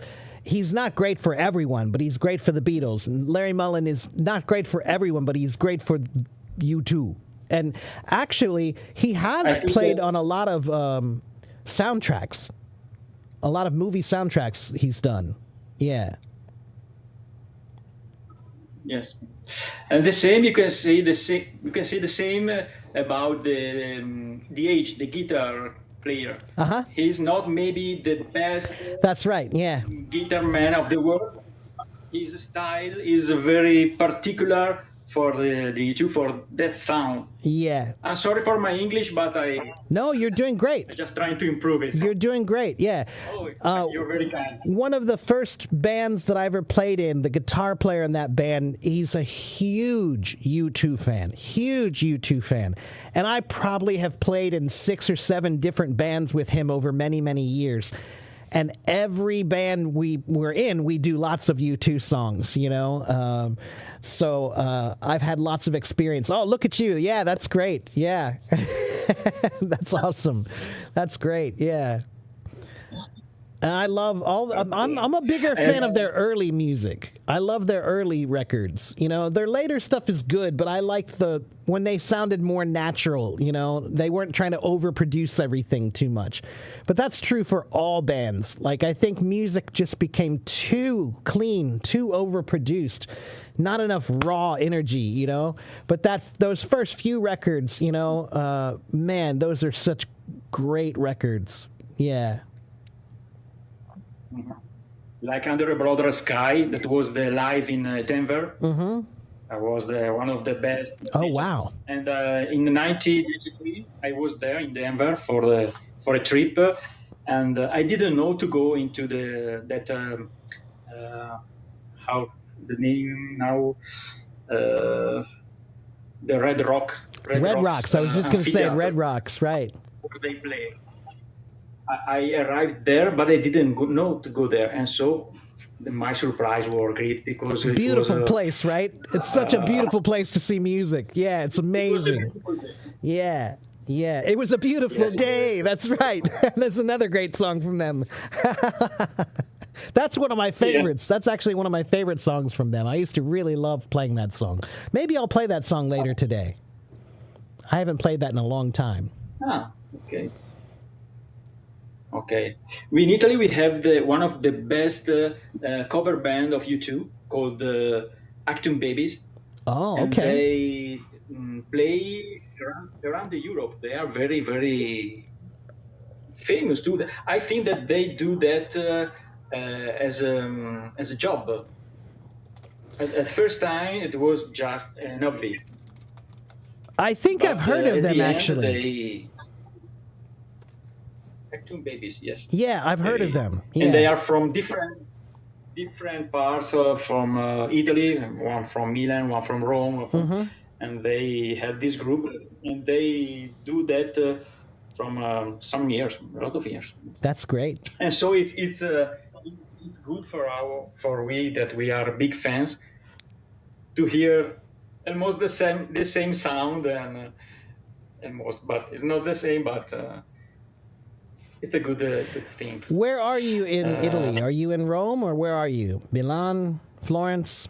No, I'm in Brescia, 100 kilometers from Milan, in the north part of Italy. Northern, okay, all right. Okay. 200 kilometers from Venice. Okay. The industrial side of Italy. Okay, all right. All the companies, the big companies are there. All right. The car producer, weapons to the Beretta. I live near to Beretta. You know Beretta. I do know. Okay, Your sure. US. Yeah, of course, yeah. Sad that I know that, but I know that. Yeah. Well, that's great. Company old 500 years old. Wow, I didn't know that. It's a very, very old. Yeah, that's interesting. Because here there is the culture of the hunters. That's right. Yeah. In North Italy, hunters, birds, rabbits, and a lot of people has a gun in their house. Not like USA. Yeah. For hobby. But just so we're clear, though, I don't have any guns. My family doesn't have any guns. And only about 30, maybe 35% of Americans do. And the ones who do, they have a lot. That's the problem. Is there's no, you can have as many as you want. So there's no law about that. So some of them, that's their hobby, is guns, and so they have 100 guns. It's like, who needs 100 guns, unless you're in the army or something. But but there are many people here who don't have any guns. I get asked this question a lot. Does everybody in America have a gun? No, we don't. And I'm not a big fan. For hunting, okay, fine. For hunting, but that's it. In my opinion, I'm not interested in it in any other way. Yeah, that's a sad part of my culture, unfortunately. I'm not a big fan. Yeah. In August, I will go in New York City with all my family. If you have something to suggest me. If you're going to New York City? It's a big travel for us. Okay, well, there's a lot to see in New York City. I mean, New York is a great city, I think. Yeah. It's expensive, but... Yes, it's expensive. Yeah, in fact, this trip is just because my wife will turn 50, my daughter will turn 18 years old, and we are married from 25 years, and so it's a trip to celebrate those three dates. Okay, well, what I would tell you is... New York is a cosmopolitan city, so it has a lot of different kinds of cultures there. You can try lots of different kinds of food. There's a lot of great music, a lot of great performances. If you like music, go see a good jazz band in a New York jazz club, Central Park is beautiful. The Statue of Liberty, of course, some of the typical things that people see. But I think just the energy of the city is just so great. I love that you can walk down the street in New York and you can hear, Arabic, and you can hear Spanish and Italian and French and German and Russian, all just walking down the street, and that is always something I've always loved about New York. The picture of the cultures, and I think that is just the big thing of that city, that it's just different from the rest of the America. I suppose it is. Yeah, I think it's a unique city in general in the world. It's a multicultural city that's very unique in that way, and it has an energy. There's an energy about New York that. It's the city of dreamers, like people go there to do something big, it's called the Big Apple, and musicians for years, New York was one of the places you went to become a real musician. If you really wanted to be a musician, you went to New York, or restaurants, if you wanted to work in a real restaurant, you went to New York because they had the best chefs there, the best restaurants there. The expectation was higher. Expectations are high in New York for everything that you do. Yeah. So whatever you do there, you have to do it well. Yeah, they don't accept anything, less. So, yeah.